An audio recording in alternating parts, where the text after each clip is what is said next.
What's up, Michael Mercadell? Merc's on with us. You guys hear me? Here we go again.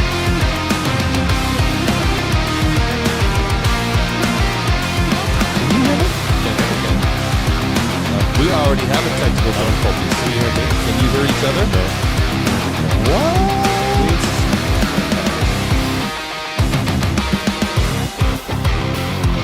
You know what? We're having technical difficulties.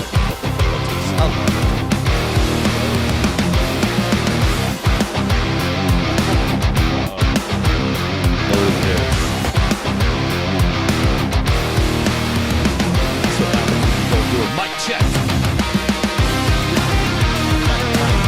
Check. I'll go. No, we're gonna fix it.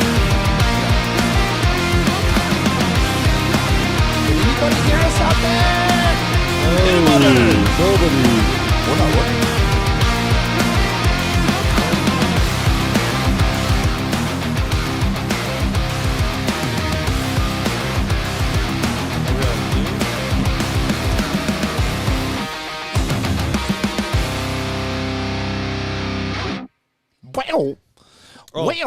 Wow. I can hear you now. You can hear me now? I can hear you now. Can you hear me? Yeah. That's really, really weird. Maybe the music was just too loud, dude. Too loud, dude. Maybe. There's no such thing as too loud. No, but maybe. Okay. Maybe. Oh, yeah. Okay. Hey, guys. Dude, we're there over there. What just happened? It's Freedom Rock, man. Wait, what just happened? Nothing. I couldn't hear you. Desert You Hobbies, couldn't guys. hear me. Does anybody know where Abel's been? Make sure everybody can hear us. Can y'all hear us? Can you? Val, can you hear us? Can you hear us, Val? Are you sure? Can you? Okay. hear She me? says yes. We're in it to win it. Supposedly we're good. Oh, got it. Okay, thank you. Todd Soltero's in the house. What's up, Mr. Soltero? What's up, Todd? Todd. T-O-double-D, Todd I Soltero. am excited and ecstatic to Oh. be sitting here with my buddy Billy Yep. and Abel, and it's been a minute since I even. It has really been a ventured minute, huh? out. Yeah, It's been a minute, Todd. How are you feeling? You doing all right? I just got back, like we talked earlier, from the cardiologist. Like, Yep. COVID's pretty serious. I'm going on like over 4 months. I'm still not 100%, but I'm pushing away every day, and That's all that matters, right? that's it. That's You it. know? Trying to have fun with my friends. And, I know, dude. I'm going in for surgery next week, so I had to go get a COVID test today. I had to get blood work today. Yeah. Leo Getz is in the house. Are the views smaller? What do you mean? The views are bigger. Everything's bigger in Arizona. I think Leo's talking about The views. What's up, boys and girls? Let's say hi to everybody. Mike Mercadell, how are you? The Sugar Shuttle's on tonight. What's up, Mr. Merc? What's the Sugar Shuttle? Okay, so Oh, boy. You know what that means? I was on a podcast, Okay. and we were joking around one day, and I was like, well, forget it. I'm going to, if the Street Outlaws have a name, I have a name. and so they asked, okay, so what's your name? I'm like, for now on, you're going to call me Sweetness, and my car is the Sugar Shuttle.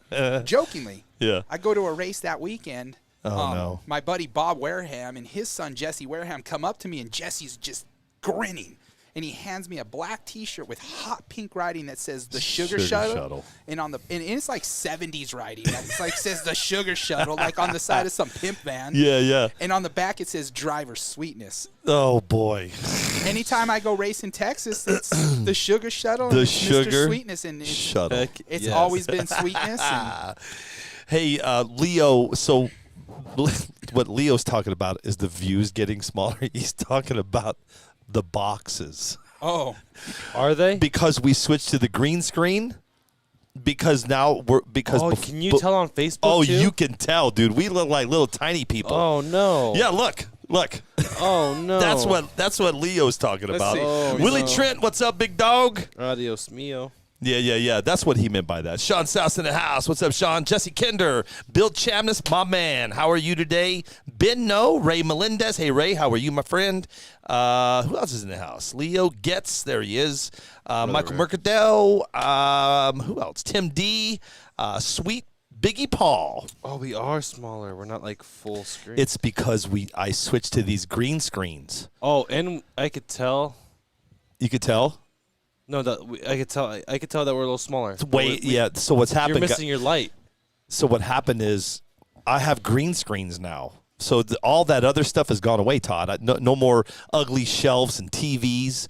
It's green screens. But what happens is it condenses, and now that's why now the boxes are smaller. Because like yesterday, when I had my camera on me and I had the one on Mark, his box was bigger. It looked really bad on camera. You know what I'm saying? Let's see if I can make it bigger, though. Let me try something. He's about to end the live. We're experimenting today. We're going to experiment right now. Let's try something. Let's try something before we go any further, ladies and gentlemen. Oh, I don't like that. No, that doesn't work. Oh, that no. does no. Oh, no. Oh, No. you know what? Let's get on with it. Hey, so guess what, man? Todd Soltero is joining me. Web RC's is in the house. Jeff Dietz is in the house. What's up, Jeff? And Justin Kite, my man. Hey, so today, it's been chassis week this week. I was talking to Todd and Abel and Bo earlier. Chassis week's going to continue next week. It got bigger and bigger. I got Factory 41 coming. I'm talking to Mark Williams out of Texas. He might come on. He's a smaller guy. Doesn't have his garage. Right? That's what this is about, dude. We help. There we go. We help the small guys and the big guys, right? We all do it out of our garage. The difference is just the size of the garage. The size of the garage. That's awesome. So anyway, this is day number 5, and then we'll take a break on Saturday and Sunday. And then I'll be back Monday, Tuesday. Then I'm in surgery on Wednesday, and then I'll see how I feel. But anyway, today is 5starhobbies.com. You guys know who they are, man. They make the Breakout chassis. So we've invited Todd in. I talked to Jared Baker. He said, you know what? Todd is the man. Let's bring him in. Let's talk to Sugar Shuttle. Is it Sugar Shuttle? Sweetness. Sweetness is the driver. Sugar Shuttle is the vehicle. Assad Murdoch, man. Hey, dude. Hey, Assad Murdoch is the man. Yeah. Oh, I love this guy. Listen, this is how cool this guy is.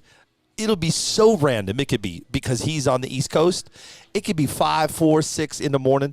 Hey, good morning, Billy. How you doing, man? Keep your head up high. Keep on trucking, right? Assad, when I took that long 30-day break, Assad, hey, Billy, I hope everything's okay. We miss you, man. You know what I mean? This morning sends me a message. Hey, man, just checking in on you. He sent me a video of him in his work with the TV watching the live from last night. That's awesome. So, yeah, Assad, dude, thank you, my friend. You're awesome, dude. Tim Bar's in the house. Robbie Black is in the house. Who else? Cisco Ramirez. What's up, boys? Cody Jarvis, Justin Kite, and Andrew Hahn. Dan Davidson says hi. What's up? Oh, I need to talk to Dan Davidson, too. There's another guy I need to talk to. Get his beef brisket on the show. Let's do this. Let's do this before we go any further, Todd. Let me get all booted up over here really quick. And let's go down the road here. There we go. Right there. Okay, so Todd, we're talking chassis this week. Yeah. And right now, 5-Star Hobbies, you get the Breakout chassis. Yes, the right? Breakout. Now, I don't know if can I say this, but did I hear something you guys are working on something new? Yeah. So, Can we talk about it a little bit? Yeah, let's talk about it. A lot of people have been seeing all the parts we've been putting out lately. Everything from new shocks. Oh, here. So Abel, people been. Gotcha. Hang on. Let me get you guys a camera. I'll have Abel film it. Sweet. Perfect. Oh, Abel's joining us too. We love Abel. Abel's I'm really held good. hostage, Abel's guys. really good with the camera. Wink twice if you need help. Wink twice if you need help. Hang on. Let me turn that camera on. Okay, so Abel, let me know when you're ready. I'm going to switch to that camera only. And there you go, boys. We're ready. Here we go. So, people have been seeing on Facebook me posting a bunch of stuff, and these are like the new 5-star A-arms, the 5-star, rear hub. They've seen, all our new different size front shock towers. We have 3 different sizes now, and we have 3 different size rear shock towers now. All these parts that I've been putting out, these rear blocks, these taller, 9 and 12 millimeter rear transmission mount blocks, and all this stuff that I'm putting out there's a reason behind it. In the bigger picture is we're building our own complete car. We figured let's make a car where nobody has to buy a donor. And that's where we're at, you know. Because you've been posting them quite a bit on Facebook and all the group and throughout all the groups. I've been kind of watching all the new stuff you have coming. Now, so the question is all these new products that you're showing, yes, is it leading up to a new chassis? Absolutely. There it is. It's a complete car. And the reason I've been releasing these parts is the biggest thing is familiarization, right? I want people to be familiar with the A-arms and all the parts that we're using and putting out and making now. Yep. I want people to be familiar with it, you know, understand what we're doing. And so when they see the new car, they're like, oh, it has the new arms. It has the new anti-roll bar. It has this. It has that. It's all on there. And so the new car is called the Strip. The Strip? Yeah, it's called the Strip, like the drag strip. Okay. And it's going to have, you know, billet aluminum transmission. That's our transmission in it. You know, we're looking at doing billet aluminum rear arms, the adjustable toe rear arms. You know, we have just so much going into it. It's, you know, I can't let all the secrets out, but it's right. It's pretty involved, and it's going to give. I feel it's going to be one of the most tunable platforms to date. I'm not saying that that's nobody's car can be tuned as much as ours. That's not what I'm saying. Right. I'm saying to the point when the 5-star releases this car, the tunability of it is just going to be astronomical. It's 100% pro level car that we're putting out. You know, we don't want you to have to upgrade anything. It's going to come fully upgraded. It's going to be money well spent, and it's going to be a car that's going to work well. You know, we were trying to push and get it done by King of the Streets. Oh, okay. But I really feel that pushing that hard to get it done isn't worth it. The result has to be better than the Breakout. If it's not better than the Breakout, then why do it? It wasn't worth doing. Correct. And so, you know, I was talking to Jared the other day. We decided to keep on track, but at a different pace, so we can verify that everything we're doing works and fits. You know, like we're working on new wheelie bars. And so we print them, and we print them first so we have proof of concept to see if it works, if it fits, it's finished. You know, is this going to be what we want when we're done? And then we actually go and we print them, or not print them, but cut them out of carbon fiber. And that's, you know, to get this out there and have it work flawlessly for everybody is really difficult. And will it work flawlessly for everybody? That's almost impossible, but we're trying to make it as good as we can and the best product we can put out. Is that the prototype? This one, yes. That's the prototype for this bar that you have there, right? Yeah. And so what we did first is we printed it in 3D carbon fiber infused, and I mean, even that, I could probably run this, you know? Yeah, that's strong. It's strong, but, you know, it was to test the fit and finish. Make sure that it's going to fit in what we're working on. And if it does, then we go ahead and we'll cut it in carbon at the shop and then try it and see if it works. And if we have to make any changes, then we start making changes. But, you know, everything starts with us, proof of concept, you know? We think of something, let's prove it works first. So we print it, we fit it, and make sure it looks good, and then we cut it out of carbon or cut it out of G10 and test it. Nice. You know, it's the good thing with working with 5-star and having the stuff that they have in their shop. I can get stuff done really fast, and Jared's not opposed to it. That's the best part. That's the cool part about it. He's open to all the ideas and everything. Everybody that's on 5-star team. Yes. So let me ask you a question. Let's talk about that. So do you guys have obviously you probably have your own group chat? Yes. For 5-star. Yes. So as your teammates and all the guys, girls, whatever, do you use their feedback too to kind of help with building all this stuff? So we, this year is a little different. We have a lot more people on the team, right? It's really hard to give everybody parts. So I have a few levels of the team, and I have it that way for a reason. You know, we have newer guys that have never had sponsorships, right? Which is cool. And it's awesome. Yep. And so part of that is I'm going to go in and I'm going to shoot videos and help those guys learn how to, you know, do social media stuff, how to act at the track or how to help others, just basic stuff, you know, how I tune my car, how I set it up. There's all kinds of stuff we're going to do. I'm going to do something every month for those guys, you know. And then we have guys who have great social media, and they've been doing this a while, Yep. and they have a lot of experience. So they're I have them in like a different category. Everybody is equal to me, and there's nobody better or worse. But, you know, I know where everybody's at. Sweet. And so then I have like 4 guys that if I test something and we think it's good, we send it to them. And we get feedback like that because we figured the smaller the test group is, right, the better feedback I can get. Okay. Because they go out how and many people are in the hammer test group? on it. Right now there's like 5. Okay. And basically I couldn't go any larger than that because if I did, it would become really diluted and I get a lot of opinions. Got it. I was really looking for hard data because, like I said, this car that we want to put out and that we're working on putting out, we really want to give you guys like a really good product.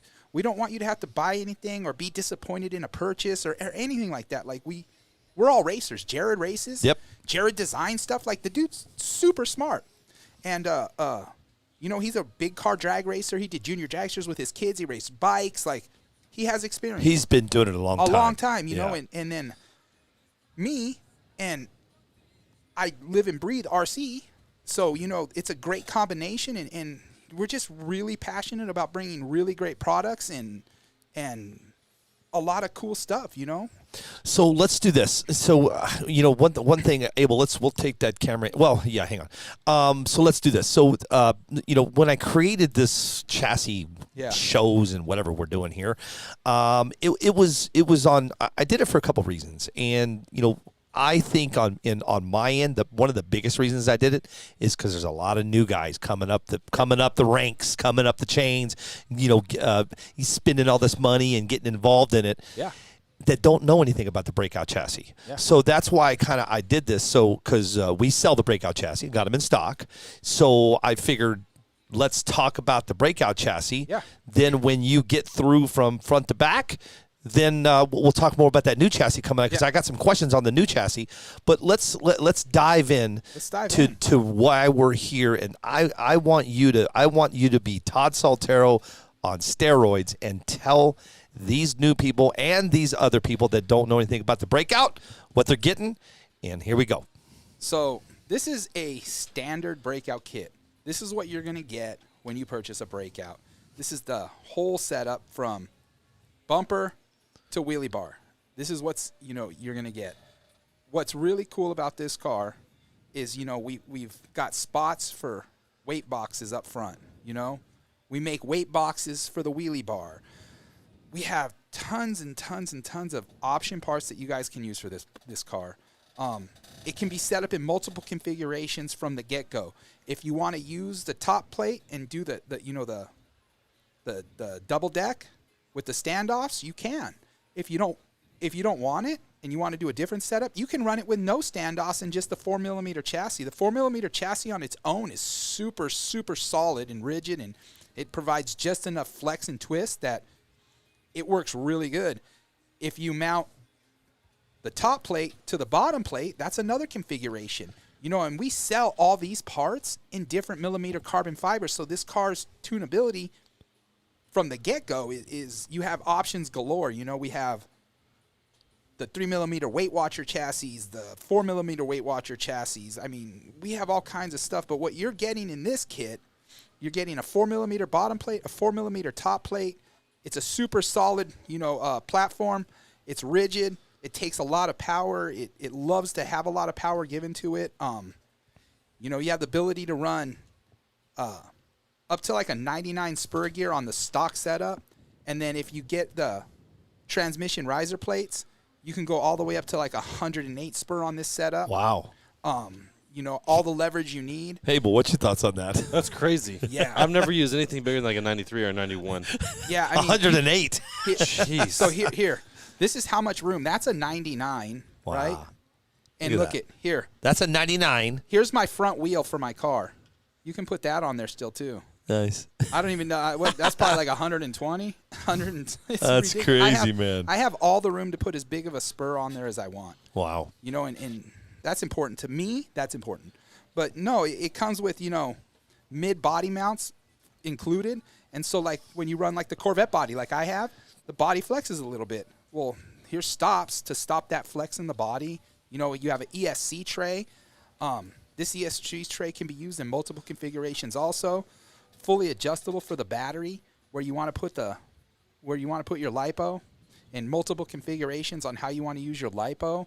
On the stock one, you have the ability to run 12 degrees of kick up or 15 degrees of kick up.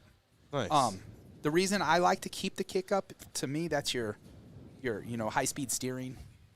So I feel my car handles better at high speeds with a little bit of kick up. Some people like the flat kick, flat. That's just preference. For me, I like a little bit of kick up. But yeah, this is version 1. So this is the original Breakout. And this is what we started with. And so, over the last year, there's been a progression. Now we're going to release this year, probably within the next few weeks. I was going to ask you, what is the time frame? But we're still talking about the Breakout, though. This is the Breakout. Got it. So we're going to go to a version 2 of the Breakout, and we're going to use the 4mm Weight Watchers chassis. The Weight Watchers. We're going to go with a 2.5mm top plate that you can bolt directly on. It'll come. This isn't the waterfall that we're going to use. We're going to use the one I call the trailer hitch. It's a fully adjustable waterfall that goes on it. And so instead of having the arc, it's straight across and it's fully adjustable. It'll come with the version 2 is going to have the new anti-roll bar. So that's our new ARB right there. And that's how the ARB mounts. It'll still have the dual wheelie bar. It's going to come with a transmission riser plate. It'll have the smaller front shock tower. So we've made some revisions and made it a better product and a better car, and we've paid attention to the people that are running these and saw the changes that they made and that worked for them. And so we try to incorporate some of that into the version 2. And on the version 2, you'll have no problem running a big old spur gear and stuff like that. And without having the spacer? We're going to include it. Oh, okay. Gotcha. Yeah, we're going to include the spacer and all that stuff. This is a this is why it's ugly and this is why it's ugly. It's a prototype. We print it. This is the R1 ESC tray, and that's specifically for the R1 and the 30G cap. We have another one for the R1 with the 60G cap. We have one for the RS Pro, the RX8, the Macklin ESC. So you have it. So you've got the trays for everybody. Everybody. That's cool. For the Breakout, we actually have a full front bumper weight box. So instead of having this little weight box, we actually have one that covers the whole front bumper and has weight all the way around. So you can adjust the weight from end to end, front to back. I was talking about that last night, man, because when I had Keith West on Monday, he was showing me his weight box. Pretty cool. Yeah. Yeah. Yeah. It was a great idea. So, yeah, we went from we got everything, brass, aluminum, caster blocks, printed caster blocks with 15 degrees. We have them with 0 degrees. We even made the servo mounts for the Breakout. You can get them in plastic or printed, aluminum and brass. We have the rear wheelie bar mounts in plastic and brass. It's never ending. Drop down motor mounts for the raised transmissions for the Breakout. We have billet aluminum motor mounts for the standard setup on your Breakout. I mean, there's so much. If you want to raise your front end on your Breakout, we have spacer blocks to raise your front end anywhere from 1 millimeter to 3 millimeters. So, when it came to this car, to me, everything, it had to be tunable. And then we got out of control with, I have 3 rear shock towers right here. There's 3 rear shock towers. You can put any shock, any configuration, any way you want on this car. I have 3 different front shock towers. If you want to run the mini shocks, however you want, this car has so much tunability. Oh, yeah, I see that. Yep, okay. Yeah, there's so much tunability. Yeah, look at the difference from our Breakout to his Breakout. So that's the shop's Breakout chassis you're seeing now. Yeah. We can go all the way down to this small. Wow. Dang. So, you're talking like you can run 35, 40 millimeters. Tiny. Yeah, it's tiny. So, we just wanted to give people options because everybody's idea of tuning is different, right? And so it was important to us to try to accommodate everybody's style of tuning. And over the last year, we've been listening and hearing like, I need more pro squat. So, okay, not a problem. What we did was we made transmission riser plates that add an additional 2 millimeters of pro stock right there. Or pro squat. We have ones that do additional anti-squat. So if you can't get enough squat out of just a standard C and D block configuration with your pills, we have risers or spacers, transmission spacers, that will give you the additional that you're looking for. That's awesome. That's crazy, right? That's super cool. So, all the way to monster 4 millimeter carbon fiber ones. That's like it's just a straight 4 Just millimeter. a straight 4 millimeter. Yep. We're just constantly working on stuff like our air wheel. That's cool. That's a cool one. And I like. this is a reverse wheel, so the 3-3 side's on the back side. You got to explain this thing. I mean, like, you So- got to really explain this. We have a quick fill adapter that goes on here for your little pump. No way. You just pop it on. Yeah. Yeah, it's pretty cool. Yeah, you There is didn't an give. adapter for that. Yeah, thing? you get the adapter. The whole adapter comes with it, and it just literally you can just pop it on, fill it, and pull it off. You don't have to screw anything on. That's no super needle. cool, dude. Has a Schrader valve. It's a really well balanced wheel from the get go, from the original print. It puts the 3-3 side though on the back side of the car, and a lot of cars. Here, you can take that. That's not glued. Yeah, well, a lot of cars you can see when they compress, they tilt in. Not all people have it set up that way, but they tilt in, right? So with the 3-3 side, we're getting more compression on the 3-3 side instead of the 2-2 side. Yeah, instead of just getting this little bit of. Instead of getting this little bit of compression, now we're getting this. And trust me, this wasn't my idea. Thank you, Mark. Ain't no lies. I saw Mark do it, and I was like, I want to print a wheel to do that. That's awesome. No idea stealing here, I promise. Yeah, that's awesome. But we did that. We printed our own front rubber wheel. This is printed with a filament made from used and recycled car tires. And yes, it has a spot for foam right there. We made our own front wheels now. Printed carbon fiber infused front wheels. Nice. I mean, they are super durable. Oh yeah. And we made the beam breaker. You guys in your names, man. The beam breakers, the Weight Taylor- Watchers. The Weight Watcher, the trailer hitch. The trailer hitch. You know, and we've got- What was that one called? The Bean Breaker? The beam breaker. Bean Breaker. The Pokemon. Huh. Yeah. We even got little trays that go on here for your receivers or your, Oh, those even fit on there. The stock one too. yeah. It fits on the stock, and so your GNS can sit up there, your Wi-Fi module, your receiver, you can make it, you can have one on each side if you want. Hey, really quick, Todd. Hey, everybody that's just joining us, man, if you guys have any questions for Todd or anything about 5-Star Hobbies or anything to do with 5-Star Hobbies, now's the time to get your questions out, man. I will read them off to Todd, and he will answer the questions for you Where would guys. that sit? This is the aluminum high-rise wheelie bar mount. So Okay, that's for the wheelie bar. yeah, that goes there, and this is our aluminum version, and then we have the printed version. There she be. And then we're working on our own adjustable wheelie bar. So you don't have to. Yeah. Nice. That's crazy.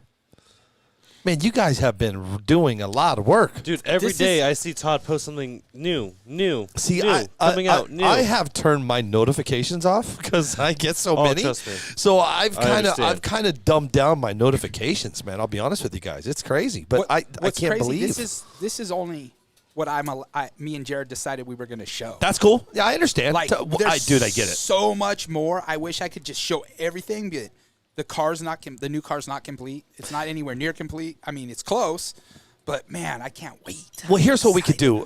Because what we could do is I could block Jared from the Facebook, and we could just. Yeah. That would last the whole 10 minutes. Let's go. Let's see who is on board here. Todd Kirkwood. Todd Kirkwood says you went overboard. Of course. Oh, You man. see, That's- like, hey, the- what's the up, Cooper difference on Smith? that. Cooper, Jack Stevens, hello, sir. Chris Hobbs is joining us. Thanks, everybody. Chad Witt has something for you.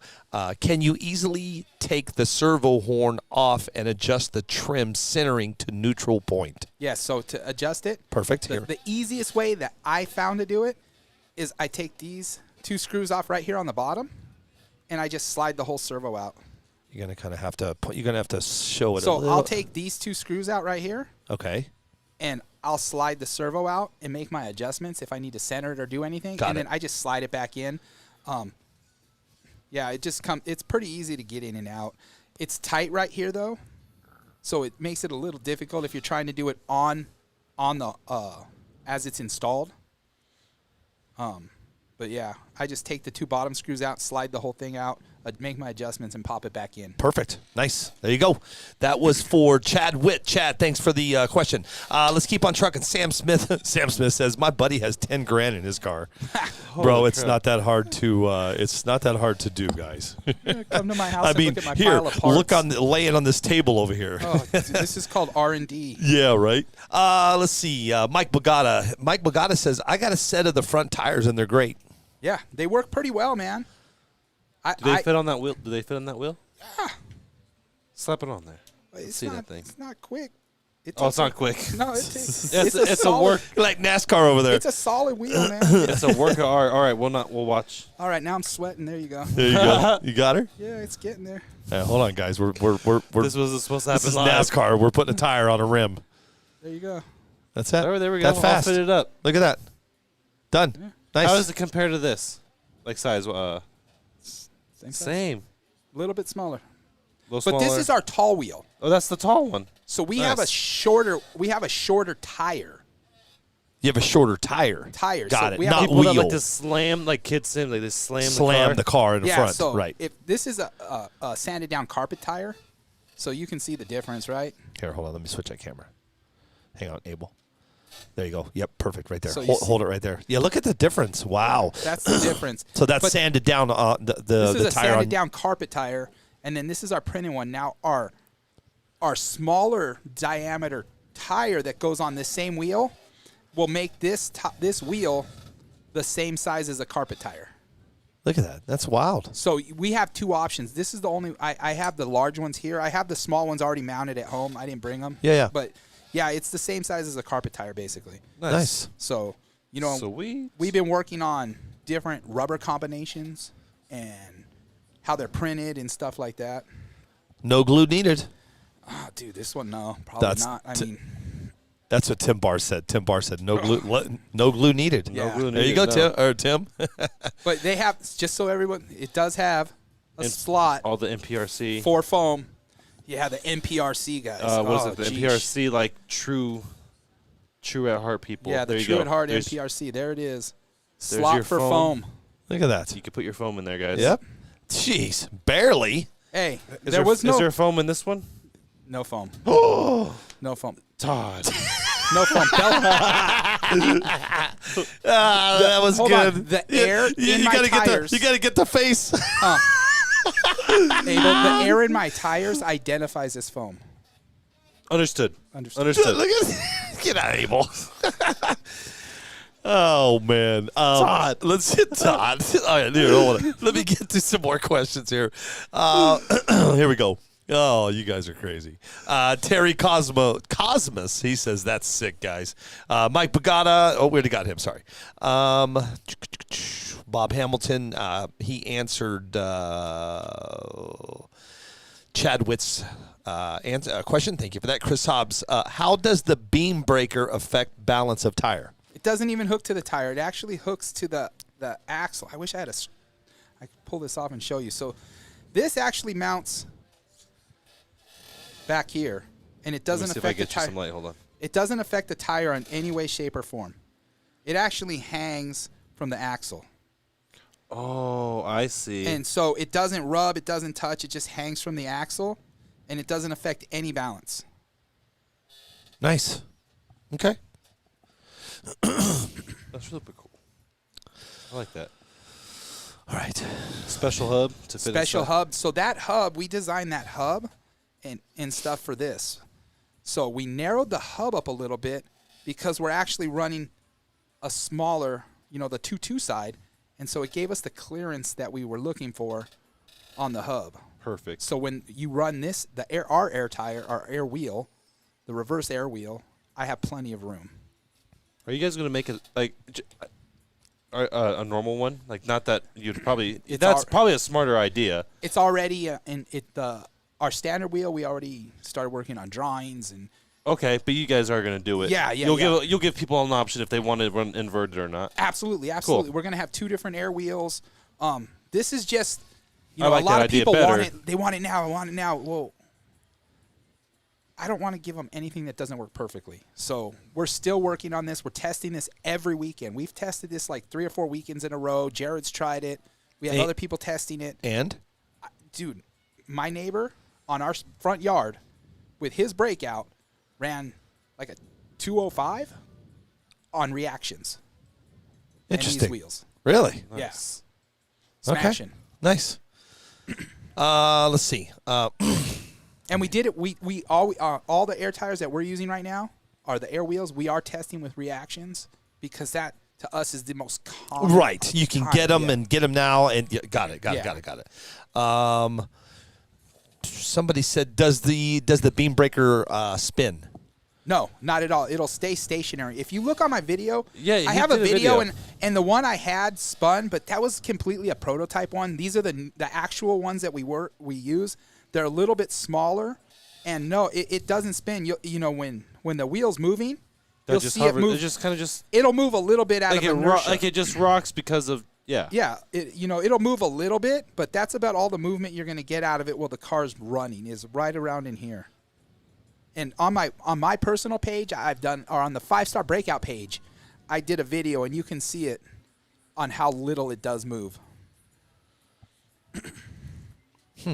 Interesting. Can everybody hear Todd? Can anybody just give me a quick thumbs up that you can hear Todd, please? We'll have to wait like a minute. Yeah, my wife said we can't hear Todd. He sounds very far away. So get this now, get that puppy right there.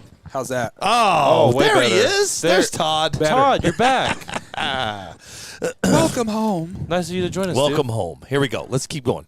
So Willie Trent is asking, what did he say? Willie Trent said. Willie Trent, never heard of him. Willie. Just joking, Willie. When will the version 2 chassis be available? So the 4mm chassis available now. The whole kit as the version 2, we're working out all the little details to get it in the kit, the new instructions, stuff like that. So it takes a little bit of time because it comes with instructions. Which one is it up there?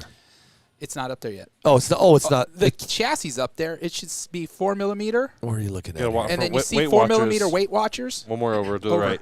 Right there. Yep. Weight Watchers. That's it right there? Yep. Okay, so let's there's the whole front bumper. There's our whole full bumper. Of the weights. So here's the Weight Watcher. Yep. There it is. So this is the 4mm Weight Watcher chassis for AE Breakout. Yep. And Okay. then we have the 3mm Weight Watcher chassis. This is not live, right? Yeah, live. Is that your pricing? No. Oh. And then if you look down below, there's the... I know. No, I know what you know. We almost did that last night on AMA. I know. I just want to make sure. There's the 3mm. Okay, so this is the Breakout Wheelie Bar Yeah, that's kit. That's a kit.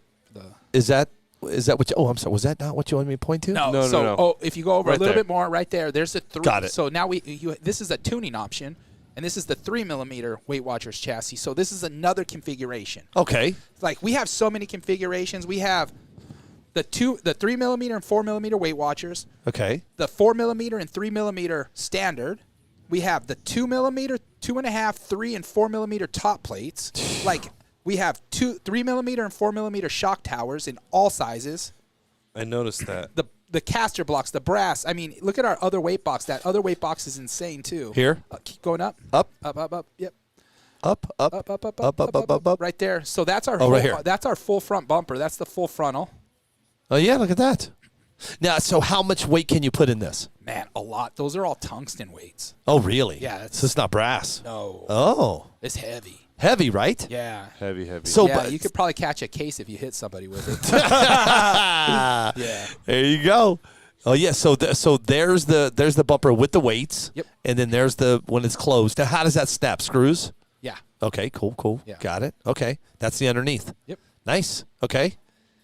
And then this is we're at. Scroll down and you can see we have brass wheelie bars. We have Where are we looking at? Yeah, we have the brass wheelie bars right there where the wheelie bar mounts. We have we make them in brass, aluminum, and plastic. Oh. So there's 3 more options for tuning. So here's the those are adjustable rear arms. So we have they're adjustable. Completely adjustable, and we just did those in billet aluminum. No kidding. Yeah. Is the billet aluminum going to be adjustable too? They are adjustable. They are adjustable. Nice. And we're looking at putting the billet aluminums potentially on the new car. There's a wheelie bar weight box. There's Same, the kind wheelie of bar same thing. So then there it is with the lid, and then there's 114 grams of tungsten weight included. Wow. Yeah. Included? Now, how much can you put inside the box though? I mean, it comes with 114 grams. If you used all the big ones, probably like 150. 100. Really? Yeah. It can be pretty heavy. All right, let's keep going here, guys. Let's see what else. Then we've got the front caster blocks. 15s. We've got that's the AE transmission risers that we just came out. Yeah, the aluminum. That's a wheelie bar size. Aluminum wheelie bar. So we have those in plastic, brass, Where am I and looking aluminum. at here? Scroll right there. That's the AE transmission risers whole kit. So it's all the parts you need to raise the transmission up. It's everything. The drop down motor mount plate, everything. Our new anti-roll bars right there. Oh, there it is. Yep. Does that mount on an original car? Yep. It will? Yep. Cool. So that's the V2 anti-roll bar. Nice. Yeah, we have the parts and tunability for this is insane. Insane, right? Yeah, we wanted to give you guys every single option. Like I said, no two people tune exactly the same. Yeah, but my idea of tuning is way different than Abel's idea. Is different than Mark's idea. That's different than Frank Greer's. That's different than Tim's. Right. So when you have all these people and their vision is a little bit different, what we wanted to do was accommodate them. Is that easy? No, because man, we're nonstop making new parts. One guy messages us. 100% here, right here. This one right here, the riser plate with Andy's Pro Squat, additional Pro Squat, 100% Rusty Brooks. No kidding. We were talking at Super Chips. He said, "Hey, I need more Pro Squat." I was like, "Okay." He's like, "Can you guys do something?" I talked to Jared, and it didn't happen instantly, but we were able to make a riser block to give him an additional 2 degrees of Pro Squat. And we can give him up to I think additional 4 or 6 degrees of Pro Squat. Nice. So, he had said something and we listen. We really do listen to you guys who have this stuff and use this stuff. And you guys are our extended R&D family. And we take your ideas and thoughts and inputs, and we're trying to make more products and make it a better product. This is a good question. I kind of passed it up. Sorry to go back to the tire. Do you guys have the foam for those tires? I'm sure we're talking about the. Yeah. Do you carry the foam? I can make something happen. Yeah, absolutely. There's no. You don't need the foam though. The tire's so. It's a pretty firm tire that you really don't need the foam. You don't need the foam. Gotcha. Especially if you feel this tire. That foam, listen, I highly doubt it's going to do anything. The listeners have spoken. The listeners need to stop getting crazy. Yeah. Listener. Abel said that.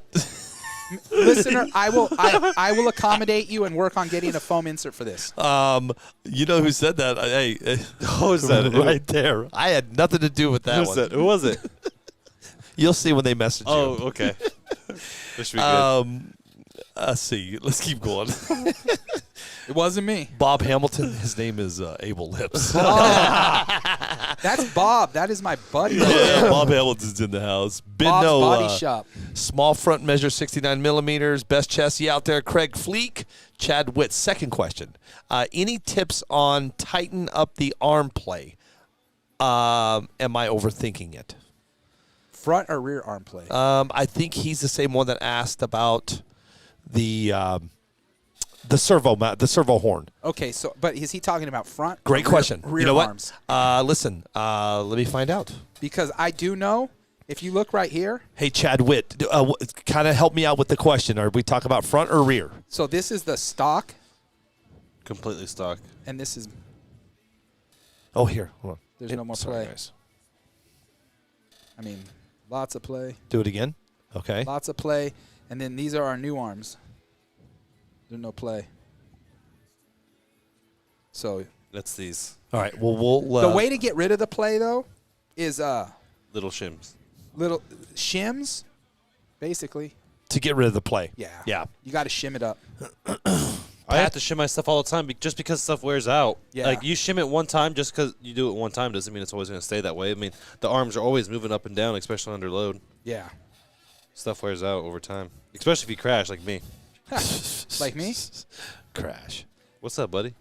Chris Hobbs kicked a 2.8 at 73 and 28 degrees wind chill. 2.8 or 2.08? 2.08, sorry. Okay. That's rolling. I was like 2.8. It's at because 73. Heck yeah, he man. said at boost came in 28. late. Hold on. At 28 degrees wind chill. That's crazy. That's gnarly. Gnarly, right? Wind. We don't even know what wind chill means. All right. I'm Somebody waiting on explain it to Chad me. Witt. Let's keep on going. We've got that fixed. Let's see.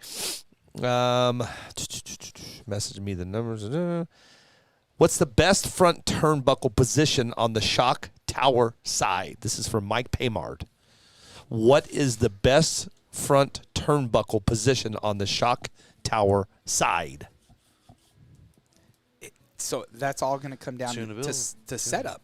Yeah. You know, what lipo are you running? What front springs do you have? What wheels and tires are you running? What's your battery position? What rear shocks and springs are you running? Too much. It is because everybody tunes different, you know? I used to use this middle hole right here the most.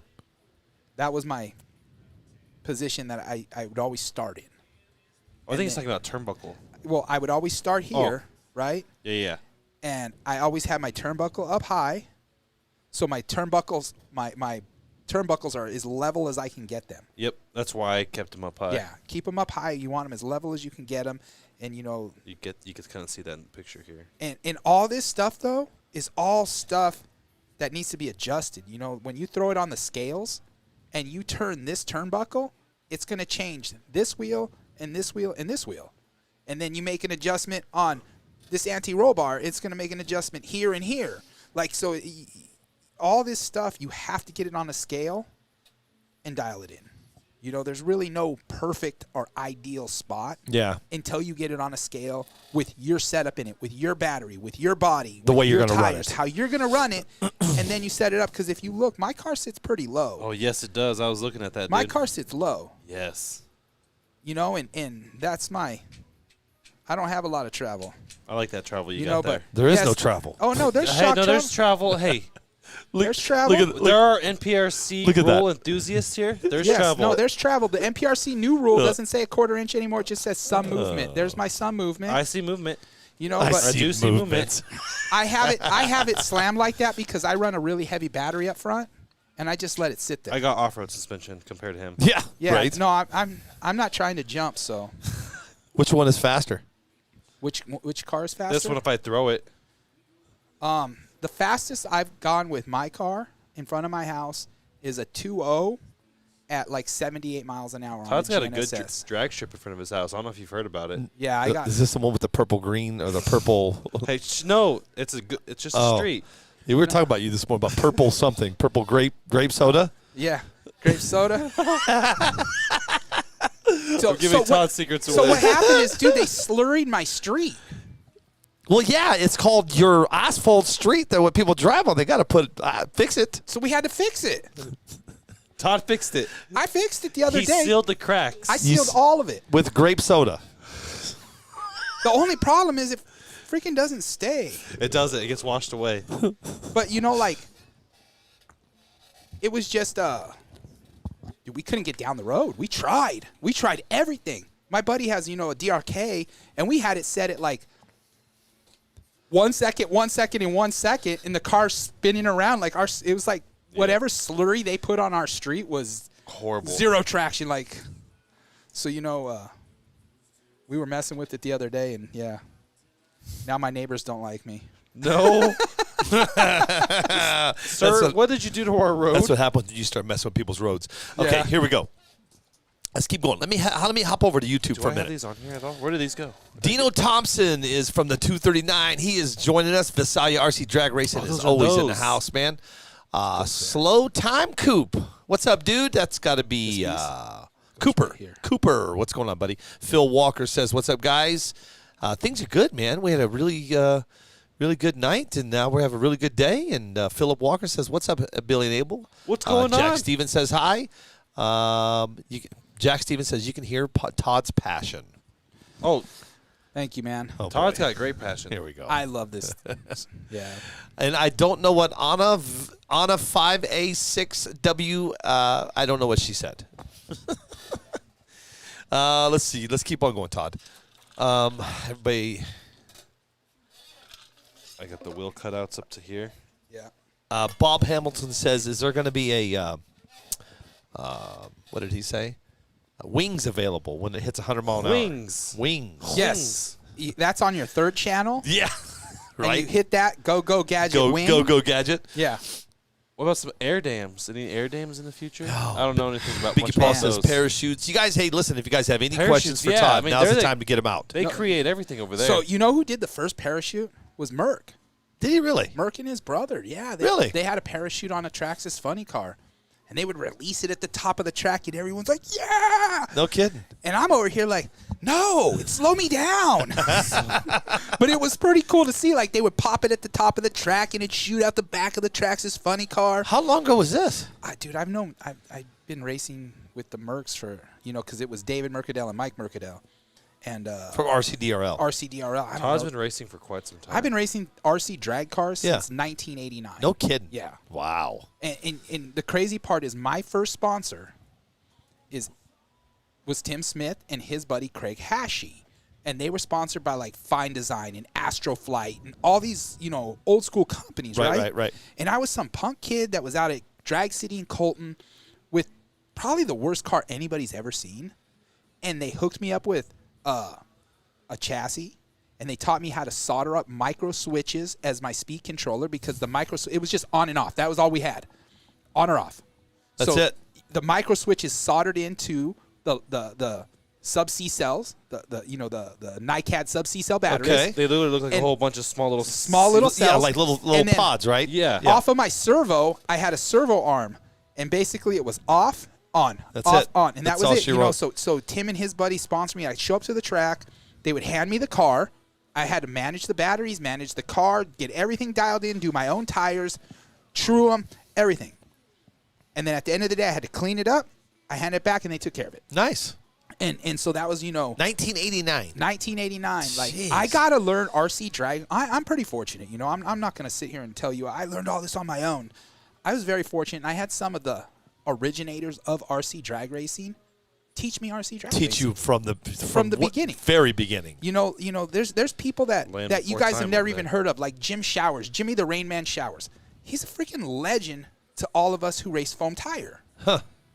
We just lost a great guy the other day. You told me about that. But Yeah. how recent? So Jimmy died about a year and a half, 2 years ago. I was to say it's been a little while. And then the other day, we lost another originator of the hobby. And his name was Randy Sparing of Top Dog Racing. Randy's been around since day one. Wow. And Randy is known for his stance. He has this most incredible stance. You could pull up a video right now of RC drag racing in Colton. You're going to see young Randy in his stance, and it is hilarious to watch how he puts the controller up to his head and I think I've seen this. Hold on. exactly. Oh. He's the one who Okay. kicks his leg way out and What's the No. name? What is it? Drag City in Colton Okay, hold on. Drag I've seen City. a guy hold it up to. with his leg pitched way out. So Drag hold on. City. Drag City Yeah, Drag City RC in Colton. in Colton? Yeah, just put Colton. Colton. Like Colton. Colton. Colton? Yep. Okay, got it. All right, let's see what we got here. I'm going to share this with everybody, Let's so see. hang Scroll tight. down. Let me find this. Let me find this guy. Well, see, that's Jimmy right there. So that's Jimmy. So right here? Legend and pioneer. That's not this is just a dedication, but that's the old man that would tree Rain you Man. and drag you in a heartbeat from a chair because he couldn't get out of it. Look at that. Here, I've got to show this to everybody. Here, let's. None of that's Drag City though. This is all random. It's an old video. Like, Okay. Oh, you're talking old, it's right? an old video. Like Tim's like 18 in the video. Oh, I know which one you're talking about. Okay. It's hard to find sometimes. That's okay. No big deal. But yeah, it was out of Drag City in Colton, and yeah, it's Okay. It's the video's from probably 1990. Okay, let's try one more thing, and then we're gonna end this. That's one thing with me. I only do it for so long. We're out of here. Look at that, dude. Here, I'll tell you what it is right now. Give me Look one at these second. people from back in the 90s. Oh my Give me 1 God. second, and I'll tell you what the video is right here. Is it right here? Drag City 1992. That is right there. Drags? So Drag City 1992. Drag City 1992. You guys were RC at racing Drags. some Buffon hairdos. Drag City 1992. Try RC that. Drags. There it RC is. Drags. That's There, it right right there. there. See that little car? The little car. Right there. This is Okay, where I hold on. started. Let me This is crazy. This is a really cool video. All right, guys. I've watched hold this on. a lot. Well, let me put this up for everybody. Hold on. They show the batteries I'm talking about. It's wild, dude. Okay, so here we go. Is it They're a all long solder video? tab. Oh, Oh, it's yeah, 30 this- minutes. We're not watching We it for don't 30 minutes. just like click forward. Look how old that is. This is where I started, man. Really? This is the roots of RC drag racing right here. Where is this? This is in Colton, California. There's Randy Sperring right there. That's him right there. This is the guy who just passed So away. is this the guy that has the stance? This is the stance. All right, you guys ready for this? I don't know if they'll show the stance, but the stance is impressive, man. Look at that guy, dude. That's Abel. Look at that antenna. Look at the I don't know if antenna. they'll see it, but yeah, he'll get into You the can stance. reach Mars with that thing. Look at you see Oh, it you in can the see shadow? the shadow. Oh. Oh. Dude, they used to run rocket cars there. Okay, hold on. You guys saw a shadow? Oh yeah, you could see the shadow of him get into You the can see him in the stance. shadow putting it up by his head, dude. Hold on. In fact, I'm gonna hold do on. a We got to tribute see him. this one more time. Look, the guy's got a big. Look at where he puts his. Okay, the guy with the antenna going to Mars. Watch the shadow. Watch the You'll see shadow. He'll get, and the controller goes up to his head, and boom, leg back, leg Look at out, him. and everything. And then hold on, go a little That's bit. You can find awesome.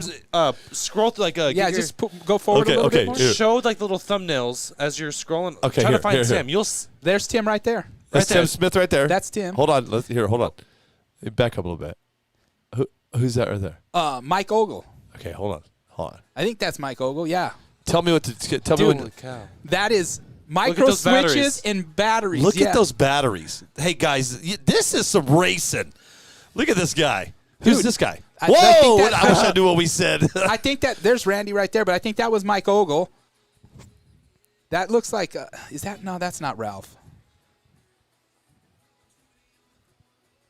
All right, here we go. That's Craig Hashey right here. So this is one of my first sponsors right here. He was just super cool dude, like just super cool rocker.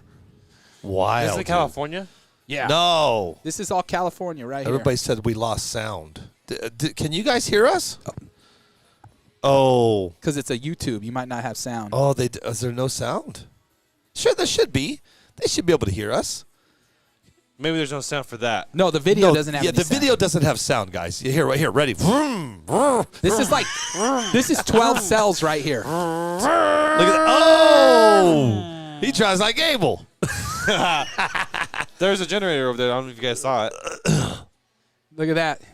Look, That- that's Tim. That's Tim freaking Smith. That was Tim right there? That's Yeah, Tim, dude. That's before. That's when That we is had to check Tim. in. So we had to check in our controllers and grab a clip so we didn't turn the car on in the pits and get somebody else's car to go haywire. Look at this wild. Yeah, he still has that car. What, That's 14 sub-C cells on that car. 14. 14 sub-C cells. What's that equal in voltage? Dude, I don't even know. How old is he right Look, there? at, like probably Tim's like 19 or 20. 20. No kid. No, how old were you? I was like, Eight, no, I'm 18. There's Ralph Tocco from SDRA, but I was probably 17, 18. Dude, look at those shoes. So he was Tim probably rocking. about 24, 25 at this point. You know what's funny is our listeners are watching and they are loving this dude. They're going, that dude was laid. He goes, he was laid on the tree. Oh yeah, for sure. Well, dude, you could stick a human to that track. If you guys are just joining us, we're looking back some old school drag racing guys. We're just having a little fun here. Look at Tim made a full pass. Look at that. That's wild, dude. Dude, this is where they would come out with rocket cars. Look at that dude. And ignite rocket cars. If anybody knows what I'm about to say, he looks like the dude from TikTok that says, "Let's get it, dude." Huh? Oh boy. Let's get it, dude. Salt cracker. Let's get it, dude. Let's get it, dude. Let's get it, dude. We use some soda cracker. We use some onion. Okay. All right. Jesus. Wait, is this him right here? No, that's not Tim. No. What is? No. Oh, that's a different. No. I was looking. I'm still looking for the guy with the stance. Oh, you got to keep going forward. You'll see it. Let's watch here. Try right there. All right, You might see him from the top of the track. here, guys. Let's see. Is another that one. Randy right there? Look at how old this is, man. Dude, Colton School of Music, that became a piano store. It's wild. Yeah, I used to go here every single weekend. Look, there's the stance. Is he going to drop it? He's dropping it right now, preparing. Oh, is this the stance? This is the Here it stance. is. Look Here at it is. ready? Oh, Bam! look at this stance. Dude. Oh, God.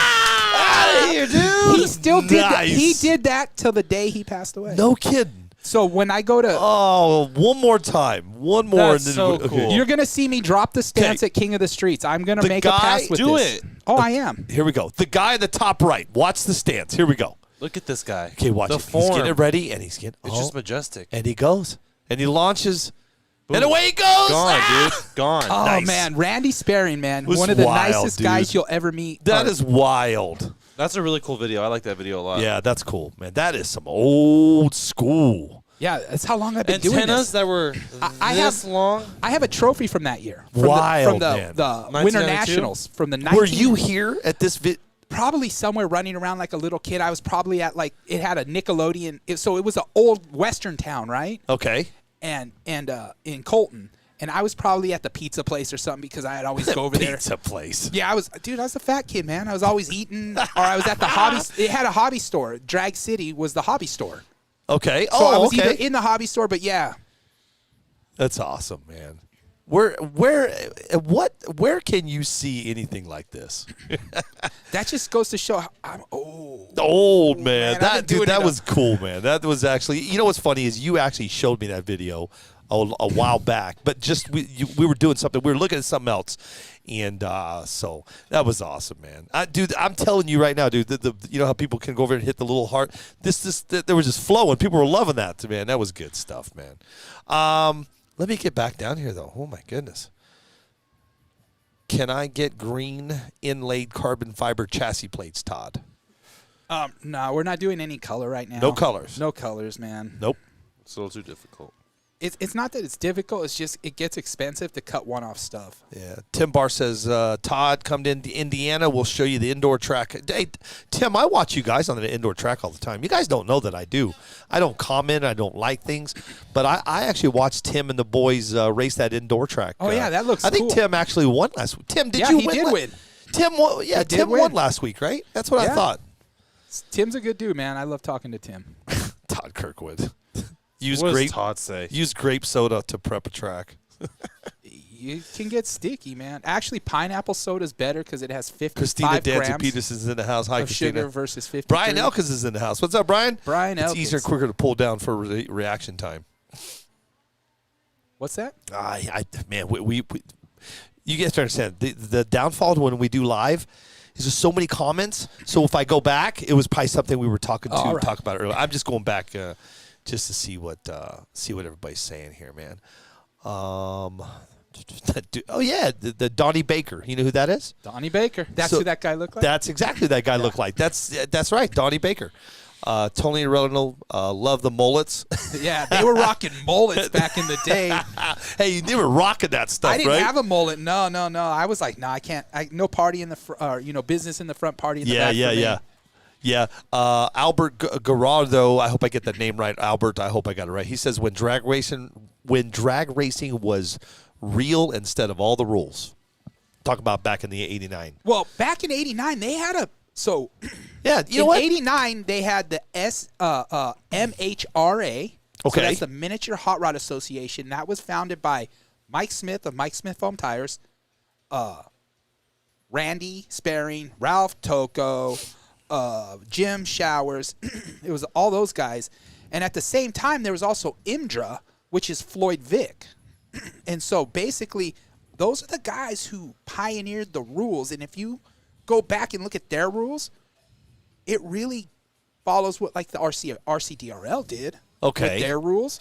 And when we, when everybody knows I'm part of the MPRC, when we did the MPRC rules, it kind of how it flows is how we did our rules. We didn't copy their rules because their rules don't apply because it was a whole new genre we were coming up with. Right. No, it's a whole new era. A whole new era. Right, Abel? And how we the format of how they're laid out, we kind of stuck with that, because those rules have been around for a really long time. They work really well. Some of the largest nationals I've ever been to were based on those rules, and they were foam tire nationals. So crazy question. So take the rules that you had back then when the MHRA, Miniature Hot Rod Association, and then you get you and the boys sitting down doing the new MPRC rules. Did any rules come from back in the day? Did you bring anything into just like format, like being very specific on each weight, length, weight, right? Minimums and maximums. Being specific about every rule. Yeah. And I want to get into that for a second. Oh boy! Did you guys hear that tone? It was nice joining you guys. Everybody, get out. You're done. On. If you want to go, go. He said, whenever Todd goes, let's talk about that for a second. Let's talk about the rules. Everybody sit back, Let's man. talk about it real quick. Crack your beers. We're getting ready to get busy. At the end of the day, when it was, Tyler, Tim, Coy, a few other people, we started the MPRC page. Say the word back in the day. Take us back. How long ago was this? I think we started that page in like 2017, 2018. I was going to say 4 or 5 years ago. Okay. We started that page to try to see if other people were doing it, right? Yeah. Now, when you say the page, Facebook? The MPRC page. Got it. We put that up there as a group. We made the first set of guidelines because everything we do isn't a rule. It's just a guideline, a suggestion. Like, hey, this is a good set of guidelines to base your events off of. Okay. That's it, guidelines. We even stipulate in there that all our guidelines are still left up to the race director's discretion. Well, of course it is. It's just a generalization of ideas that should maybe be put into play for a race. Right. We talked about that, right, Yes. Abel? We talked about. Yep. I saw the 13.5 and 17.5 come out, and me and Abel were talking about it. It's your race. You do what you want to do. Yeah. This is just their guidelines. That's it.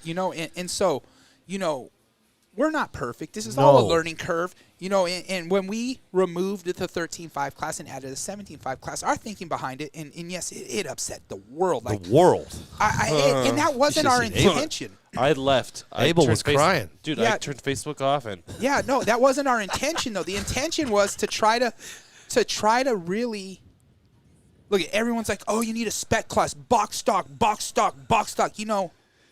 That would be phenomenal if all the manufacturers that made a box stock car used the same KV motor. Right. Yeah, you can't do a box stock. You can't do a box stock because everything's different We're out gonna of do the a box. box stock, Everything's low-C box stock, Yeah, AE box stock. so you'd have too many box stock classes. Listen, in no way, shape, or form do I not understand what they're trying to suggest when they say that. But what we were thinking is, our thinking was 13.5 has gotten crazy competitive. Yep, it has. It's all the top name outlaw guys winning most of the 13.5 races, which it's not really.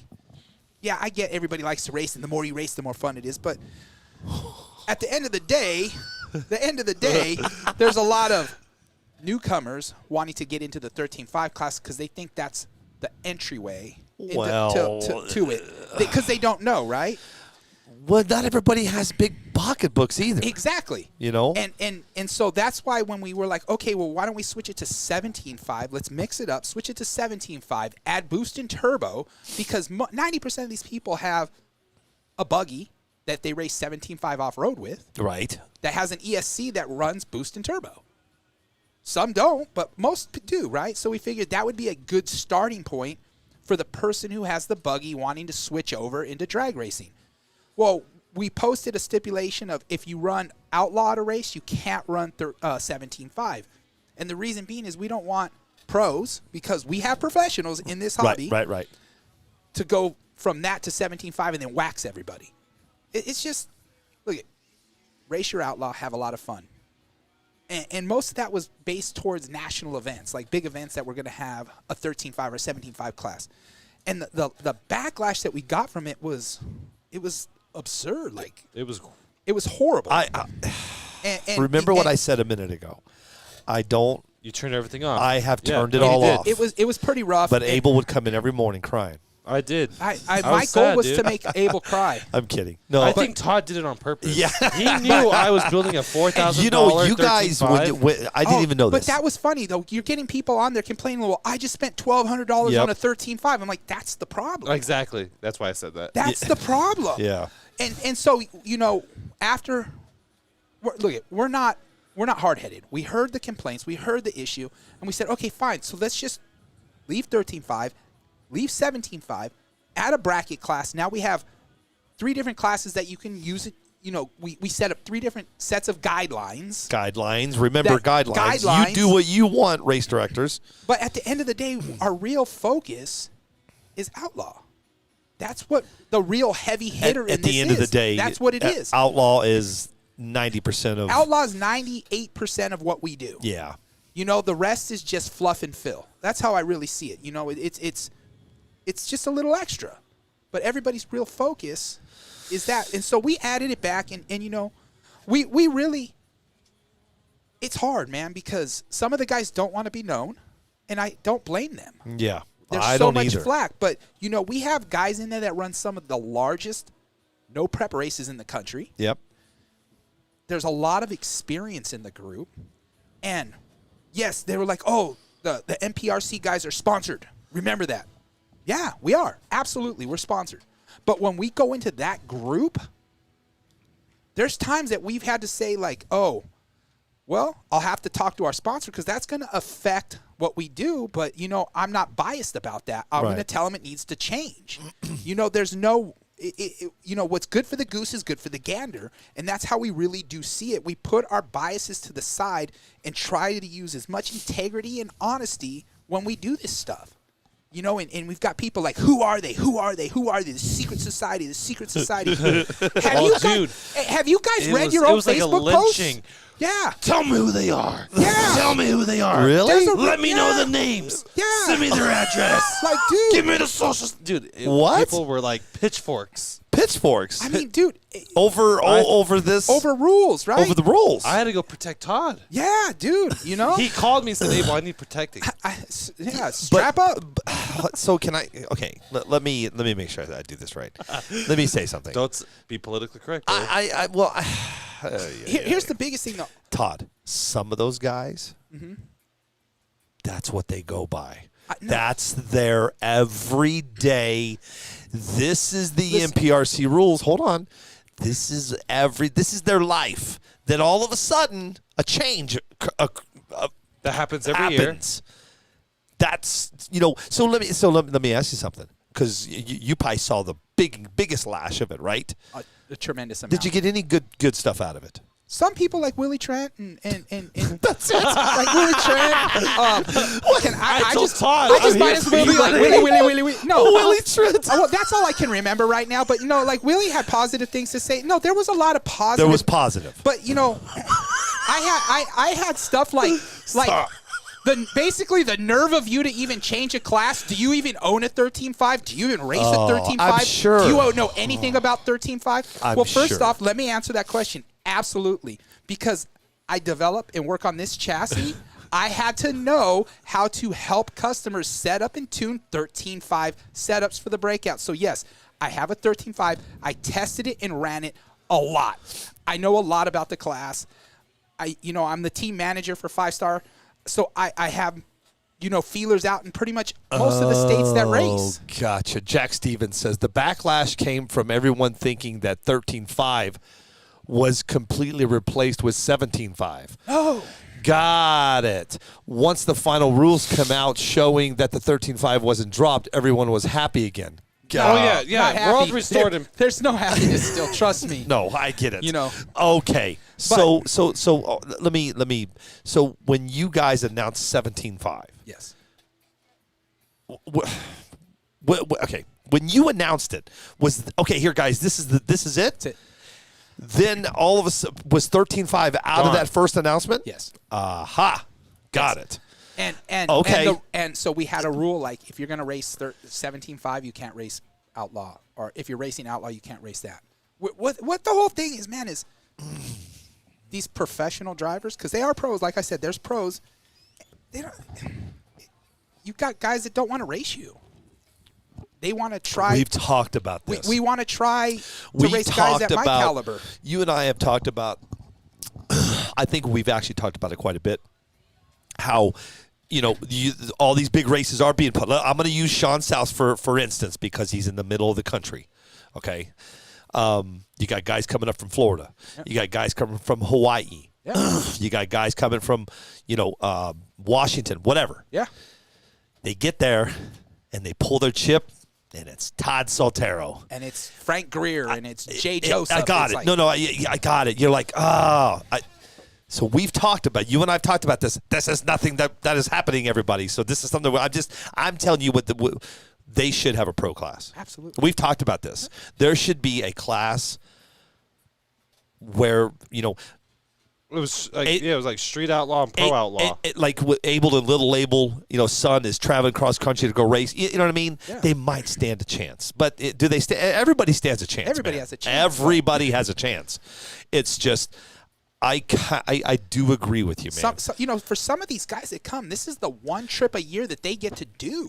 But I'm going to tell you guys. Now this is going back to the King of Streets, which was still this year. Oh no, sorry, in 2021. Yeah. Remember, I was very fresh into this. Yeah. I didn't know Tyler Zavadil. I didn't know anything about it. Mm-hmm. I did. All I was going by. There was a guy that worked here. I was going by what he was telling me. Yeah. And when Tyler, now correct me if I'm wrong, but when he announced, here's the brackets, or here's, and all of a sudden you see, people started dropping like flies. Dude. Am I right or wrong? No, you're right. Oh yeah, I'm right. When they saw who they got paired up against, they said, "Forget it." Yep. Yeah. Why am I going to travel and spend $1,300 on a plane ticket? Agreed. Yep. Bye, guys. I got to draw Mark Vine. I'll just stay home. Just lock the front door and make sure that's locked. Put on a Hallmark movie. Give me a second. I'm going to send you a picture. Yeah. So I remember Tyler when they announced that their numbers just went over there. Their numbers went down. That's the new one. You're lying. That's it. I'm going to send it to Billy right now. I just got permission. So we can share this. It's pretty. Well, hold on. Billy, we need 20. I got people yelling all over the place right now. Oh, they're probably mad at me. Yeah, they're probably mad, dude. You know what, man? This is what the show's about, man. We changed from chassis to freaking NPRC rules. To NPRC rules. Start sharing this, everybody. Bring all the questions. Huh? Bring all the questions. Bring all the questions, because he's going to answer them. I sent you something. Let me see what Look at that. That's a pretty bad looking. No, that's not you. That's not you. Did I get it? Did it come through yet? No, not yet. Oh, it's still loading. Yeah, but at the end of the day, it was just, we're still working on it. I have an idea that I've already brought to the guys that are in the group of how we're going to address future rule changes. Announcements. An announcement. Because, like, the first year we tried it, we had everybody in the group, and it was... You get 40 freaking guys. No, it's too many. So you know what? I'm going to go back to what you said earlier. Remember how you only have 5 people on the team that kind of helps with the chassis? Yes. Same thing. You get 40 people. That's 35 too many. But we're going to get this. What I have working on will give everybody an opportunity to have a voice, and we'll base everything off of that voice. Is this back in Dino or in R&D City? And that's it. That's done. We can show this. It's coming. Are we allowed to show this? Yeah, that's why I sent it to you. All right, buddy. Hell yeah. Ladies and gentlemen, this is the first time anybody will see this right here on this show. That was the first time I saw it complete. Really? Yep. Who sent that to you? Jared. Jared did. Jared, we love you, dude. Thank you. Because we're going to show this right now. It takes me a minute to upload this. So I hate to go back to this, Todd, but was that the reason why you guys took and put 13.5 in it because of the backlash? Look, man, we understand people have money, investments, this and that. And it really, at the end of the day, is we wanted the new guy. And people are going to give me, no spec class or is a beginner class and blah, blah, blah. Okay, until we can get the manufacturers on board to make equal cars all the way across the board, we have to come up with our own box stock class, period. Period. The KV on these cars are different. These manufacturers are not going to do that. No, it's not happening. So if we want that kind of class, right? We're not going to get 30 people with DR10s to come out.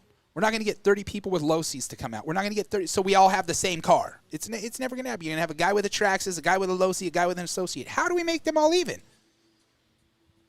We create parameters and give them parameters to take their car and work on. These are the parameters that you can work in for this class. Yep. Have at it. Okay. Well, here's the deal. So let me ask you this. What exactly Chris Hobbs just said? This is breaking news. You seeing this first at Live from 855 and Desert Hobbies. I'm going to let Todd go for it. It's not going to come up there though, Todd. It'll come up here. Right there. Give me a second. Let me find it. This is it, ladies and gentlemen. You can only see this right here. Desert Hobbies. Now we're going to go to a commercial. All right. There it is. Look at that. This is at R&D at 5-Star Hobbies. It's going to take a second for it. It'll be up on Abel's phone. Are you even watching on Abel? I had to put my phone on the charger. Dude, it died. Oh, there. Well, so it's up, Todd. Right, everybody can see it. That's YouTube. It's going to take a second. All right. Oh, right here. YouTube, right here. Look. Oh. So that is here. Take my iPad, and that way you can see the comments. That is the new 5-Star chassis or transmission. There it is. So this is a transmission that drops into any B6 car. No kidding. It is the exact same footprint as any B6. Nice. So you can take your Can B6. I put that on my B6? You can put it on your B6. You're lying. We're using what is it? A 51 spur or 51 diff or diff. A 41 idler, and the stock associated top shaft. It's a 255 ratio. Yeah, it's Oh, the hearts are going crazy. Yeah, it's pretty nice. Todd has man. never even seen this either. Yeah, I just thought I'm kind of a little dumbfounded when I'm looking at it. And the only reason I'm dumbfounded because you see that right there? Yeah, that's going to be in a box here soon. That's coming to me. No, when he says box, it's coming to me. Jared, it's coming here. Yes. This is. So when does the This is what we're building for our new car. This is the transmission that's gonna. You're gonna get a billet aluminum case in our new. So does that fit on top of that? Yeah, it fits on top. Yeah, Look it, man. So say you're out at a drag race, right? And for some reason you roach this transmission in our new strip drag car, right? What's cool is you can pull your old associated lay-down transmission or layback transmission, lay down, and drop it right back in the strip. And vice versa. You can take this transmission and drop it into any B6 car. It is a direct replacement transmission. So once we get through the first batch of a couple hundred sliders that we're developing, the first few hundred transmissions will go to cars. Once we get through that first batch, then we'll have complete transmissions for sale. Nice. Look at that, guys. This is nobody has ever seen this before. This is on this show. Todd Soltero, Jared Baker sent this over from 5starhobbies.com, and this is it. Look at that. That will fit in a B6, and right? That's not complete yet. That's actually still being machined. They got to do the finished machining on it. That's cool that he sent that over to you, man. That's really cool. And so we'll have it in billet aluminum and Delrin. So you'll have two choices on the case.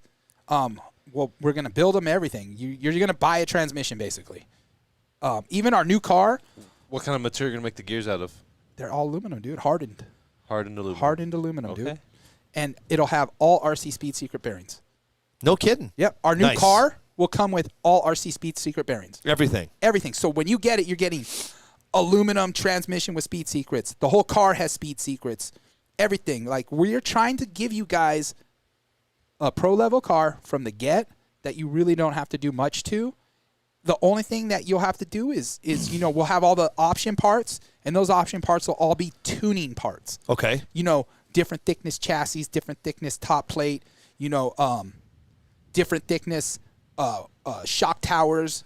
Like, we're going to go and give you all the options again for tuning. But it'll just be for the new platform. Well, everybody is going crazy on it. They're loving it. They're loving it. I can tell you. I can tell. Yeah. I mean, it's pretty, isn't it? And it's not even the final machine, like the finished machine, isn't even done yet. It's not even done yet. This is so hot off the press. It's still steaming. I mean, if you look, you can see the calipers in the rear. We're still machining it right now. That's awesome, man. That is so cool that he did that, dude. Thanks, Jared. I appreciate that, man. That's cool. Send mine express mail. Yeah, mine too. Everybody's just take my money. Just take it. Yeah, look at that. Everybody. This is a complete. And so what's good about the diff that we used in this? So we're gonna make this is the first version. The second version will be an all AE setup. The reason we went with this setup is because we have the choice of 3 different differentials, 3 different companies making idlers, and top shafts are plentiful. The hard part right now is to find gear diffs. Yeah, right. We've got them all. They're all next door. They're all next door. They're all next door. But they're all associated too, huh? Yeah. Yeah, well, I can use TLR, Okay. Kyosho, No kidding. or Serpent In this? in this. Really? Yes. That's a game changer. The idler, Kyosho, Low C, Serpent. That's a game changer. So I have. So now you don't have to just always look for that one part from that one company. Yeah. That's awesome. And, dude, literally the Breakout and the new strip, we really wanted to, we wanted it to be super versatile. Like I said, yes, on the new strip, we're gonna have our own A-arms on there. We're gonna have our own transmission. We're gonna have all our own stuff, right? But say you're at the track, you clip the wall and you break the 5-star A-arms, right? No biggie. You go to your toolbox, you grab your associated A-arms, and they drop right on our car. And vice versa. You could take our arms and drop them on any associated car. This is the stock arm, and it fits right on it. So if you did break. Yeah. And even our stock our rear A-arms that I'm running on this car, they bolt right into the factory position. Interesting. So, we wanted to make this car extremely fixable in the field, basically is what I'm saying, or at the track. Even if you didn't have the 5-star parts. That right there alone is a game changer. That's a game changer. Yeah, I mean, because that's just wild, man. When we talked about it, my biggest thing is, dude, these cars break. Yeah, they break a lot. We drive them hard. I don't want some guy to be at a major race and we happen to not be at it with support, trackside support parts and stuff, and he can't get his 5-star A-arm. So he can drop on an associated rear arms, get him to the race. Very minimal adjustment, and he's back in the race. That's really cool. That's smart, actually. And that's like I said, you roach our transmission, you reach in your box and you pull out your associated one that you replaced it with, drop it back in and you keep going. Huh. Or you roach an associated trans and somebody has one of ours, it drops right in. Yeah. Wow. That's cool.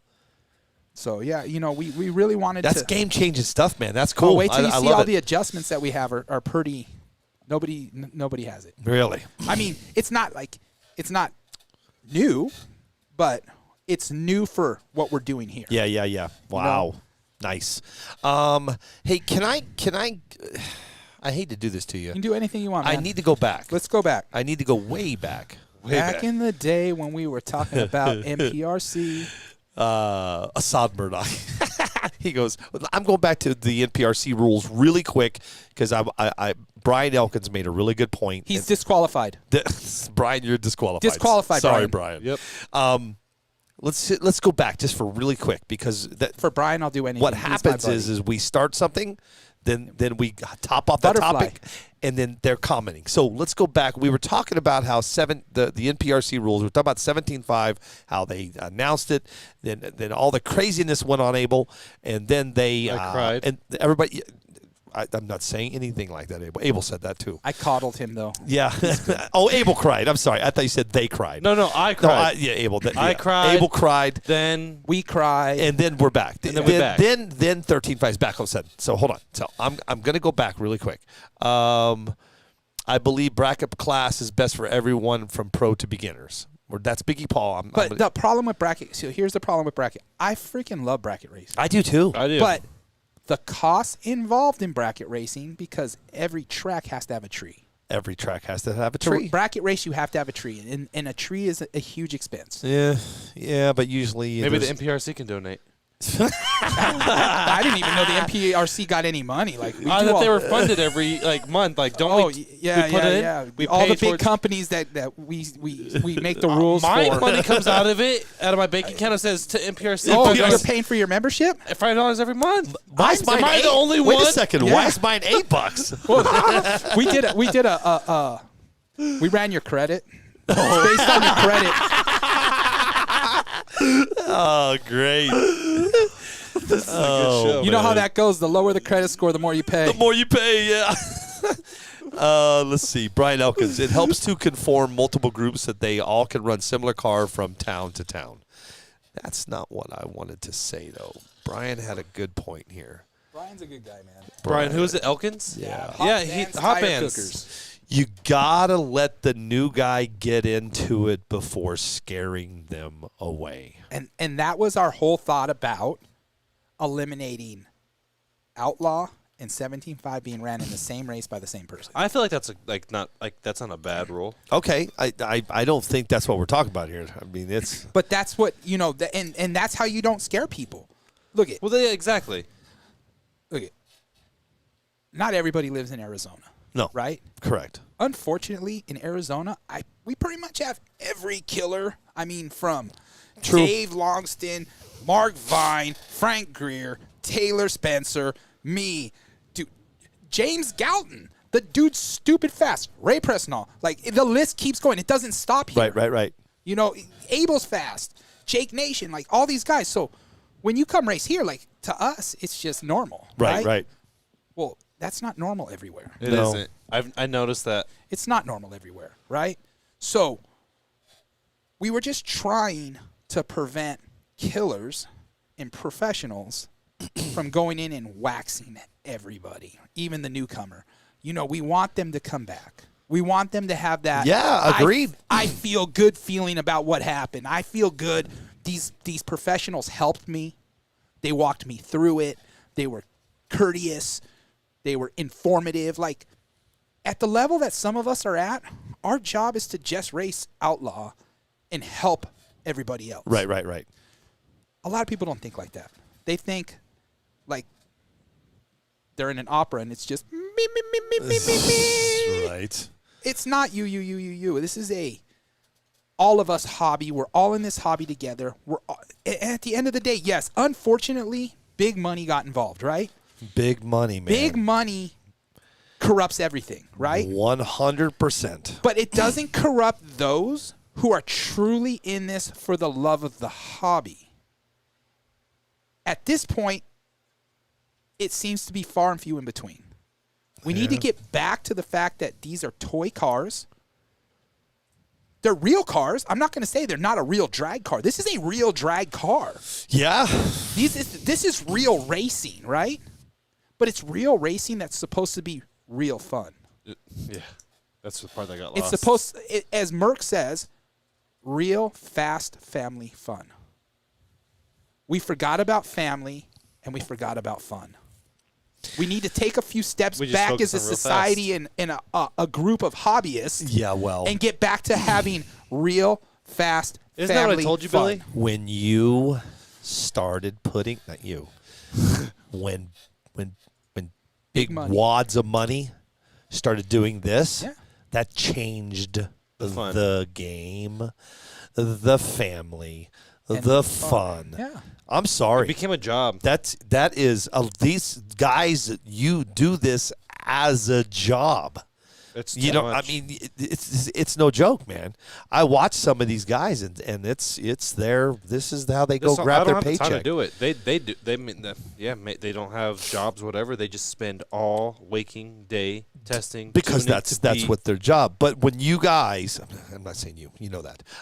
When the big wads and the money taped and duct tape, dude, that I'm telling you, money is evil. It is evil. It's the root of all evil. It is. It's the corruption of It's the corruption of society and the downfall of nations. So hopefully, I mean, we'll see what happens this year. My own opinion only. I think this year is going to be crazy. It's going to. It's going to be absolutely out of control. It's going to be a good year. It's going to be a good year if we can all, as a group of racers, because we all know each other. Everybody knows each other. You're true there. Let's look at it different and get back to the fact that this is supposed to be fun. Those that are in the know and know a lot about the hobby and are experts and are professionals and sponsored drivers, your job as a sponsored driver is to help others. Take pride in that. Yeah. Help the new guy. Yeah. Just because you can go drop a 189 or a 170 and a 160 and this and that and your GNSS is this.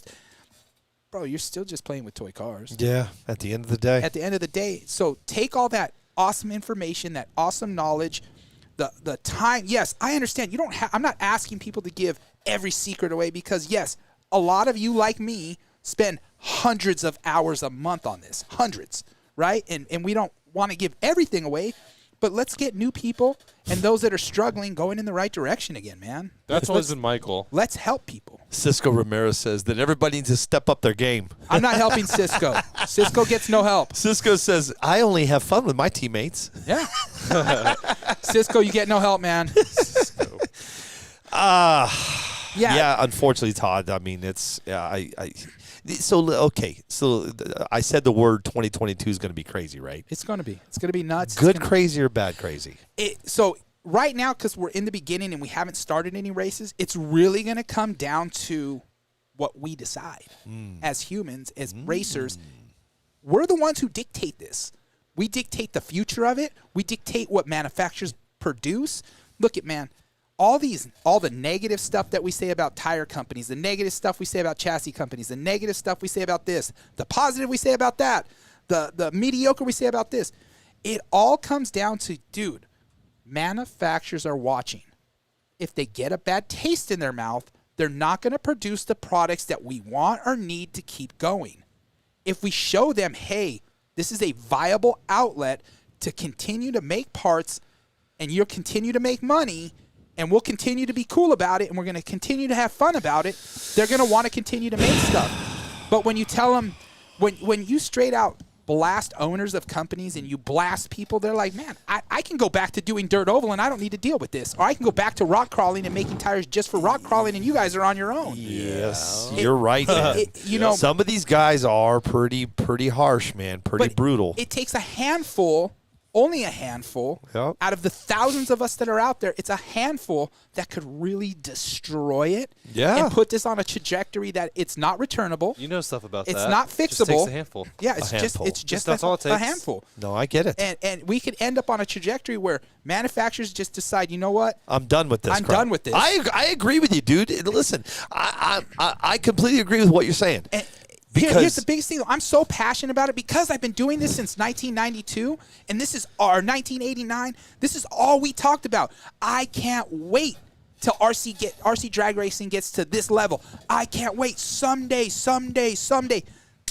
It's now.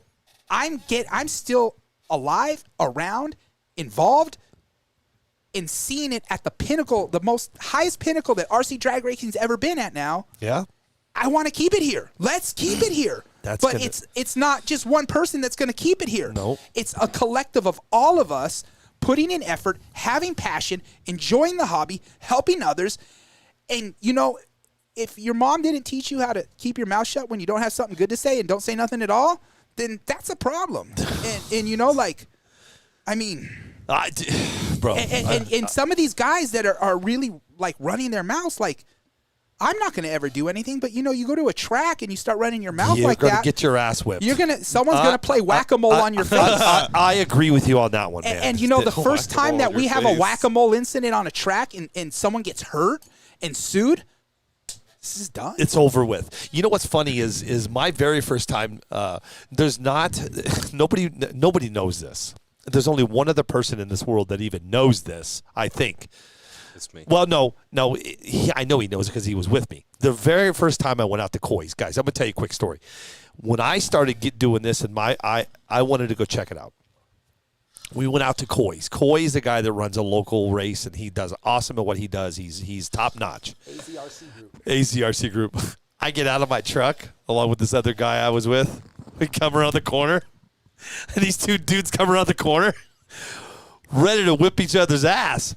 And I'm going, what is going on right here? I remember that day. I know who you. I know exactly. I know exactly what you're talking about. I was there. It was about a year ago. I know I was there. And you know what? Me and the other guy were like, what are we doing? We are so fortunate that didn't happen, because that could have been the downfall right then and there. Oh yeah. If somebody, like, realistically, if at one of these big races, it comes to a whack-a-mole incident because someone ran their mouth. Yeah. We're done, dude. Yeah, property you start owners, getting police and then property owners. No, and really, we are the stewards of this hobby. We're the ones who are going to help it progress. Yeah. So realistically, all this arguing and hate and I know better, or you know better, it's really for no avail until we can come together as a community, work together as a community, and try to push this hobby together as a community. Brother, that's a big. You're asking for a lot. I am. You know why I'm asking for a lot? Because I love this hobby. And I know you do. You can tell. You can hear the 19 passion in you, man. 1989, and I don't want to see it go anywhere. And for it to be at the pinnacle that it's at now, yeah, it's crazy. Dude, it's amazing. No, I agree with you, man. Because manufacturers, I'll they watch us daily. Well, I'll tell you like this. I'm going to talk about my golf cart shop. I want to blast one of my manufacturers. I want to just take him with, not him, but and just lay into them. I want to so bad, but dude, it's in my little world I live in. That's how you lose. They'll turn the other way and not sell to me no more. You know what I'm saying? So what I'm getting at is these guys are gonna get tired of you beating them up. These owners, these manufacturers, they're gonna get tired of your shit, and they're going to pull out if you continue this crazy shit with these. I've seen some guys, dude, and I want to say something so bad, but man, I stay back. I'm neutral. But these guys that just go off, I don't understand their problems. Well, I'm telling you, I'm going to just use his name for instance, Matt Ottman. Man, that dude took a ration of shit. He takes it daily, dude. And I'm surprised he hasn't said, you know what? I'm out. I mean, I'm really surprised. I'm not mad at him in any way, shape, or form. Dude's doing business. Look, I've messaged dude on something. He doesn't even respond to me. I'm not mad at him. I don't go and bash him. It's okay. It's his prerogative to respond to me or not. These and guys people are get busy. mad. These owners, it's. I get it. No, and in no way, shape, or form, and so for instance, why I'm saying this, because just me personally, I didn't message somebody back, and dude, they were in my inbox. I know. Like, I was like, whoa, dude, I'm just busy, bro. I know. And so it's nothing to get mad about. Like, you send a message and they don't email you back. It is what it is, right? Yeah. Terry Cosmos has it. The old saying is run your car, not your mouth. It's not, trust me, run your car, not your mouth. But that's not even the saying now because, you can run your car, not your mouth, but your physical attitude, your swagger, your sway, the way you carry yourself can say a lot about your attitude too. And it really... You can't have that. Like, we really just need to focus on just have fun, dude. There doesn't need to be any attitude, swagger. Yes, there's money on the line, and the money creates emotion. I get it. I'm not a dumb man. I understand that. But like when I lost at King of the Streets, and John Schultz interviewed me, and he's like, asked me about it, and I'm like, bro, I didn't come here to win money. If I thought I was coming here to win money, that's silly. Yeah. 300 people. Right. I came here for the experience. If I won money, that's a bonus. Yeah. I get to see people I haven't seen all year. Yeah. That's cool. You know, some people go to Hawaii. Some people go to the Bahamas. IRC drag race. That's my vacation. Yeah. Got it. And so if we change the perspective of how we look at things, understand it's a hobby, understand it's meant to be fun, and winning money is a bonus. Yeah. But you'll never get that because greed. No, because it's the other way around. It's money is where I'm going for. Money's what I'm going for. If the experience is there, then so be it. If you go for solely for the money, you shouldn't have even signed up. You're going for the wrong purpose. Well, it's tough. Money's a bonus, man. Listen, here's what I'm going to do, man. I'm going to reach out to Santa Claus, see if he can this year, bring you that wish for everybody to get along. Yeah. Right, Abel? I hope. Abel don't even know. Abel's like, yeah, good luck with that one. Santa Claus is going to laugh at that one. Wow. Well, that was Greg Chapa says, no crap. Been here for 30 years, and they're a bunch of gum. Wait, what? Gum bumpers. Gum bumpers. I love Chapa. What is gum bumpers? Oh, people that just run their mouth. Gum bumper. So, yeah, Billy knows some gum bumpers. I know a lot of gum bumpers. So I can use gum bumpers. They won't even know what I'm talking about. He says bumpers that should just shut up and race and shut up. Yep. And then he says, get them, Todd. Labafish says it's turning the world. It's turning into the what? He didn't finish his sentence. I like what I'm hearing. Tony Relano. Todd, I'm with you, bro. I get it. But I think that we're going to see what happens in 2022, man. I think it's going to be a crazy, crazy, crazy, crazy year. Yeah, it's going to be nuts. I honestly believe it's going to be a shit show. I'm looking at it from it can't get any worse. Well, just being honest, dude. Everything could get worse. You know what I'm hoping for? If everything. You know, there's a lot of big races this year. I'm already seeing a lot of more races that are getting ready. I'm seeing people talking about them. But I don't know, man. There's no other form of RC right now that has as many races as we have. God, no. It's every day. It's every week. Well, every weekend. It's almost every weekend. You know, there's the money involved. I get it. But there's experiences. We'll see what happens, man. It's going to be a long year. I hope people invest more emotional, and mental into the experience than they do the money. Well, I can tell you this. Those of you that are listening, those of you that have this is going to be your first year or you're just getting into it, the experience that you're going to get this year in all the big races is worth it. Yes. It is. Yeah. It is to walk. What I do. This is something that I've done. Because last year I did a lot of live streaming of races. Right. So I would make a point every morning. Todd, Abel knows this. Anytime I was live streaming a race, I would walk down pit alley and meet each and every person and shake their hand and tell them good luck. Yeah.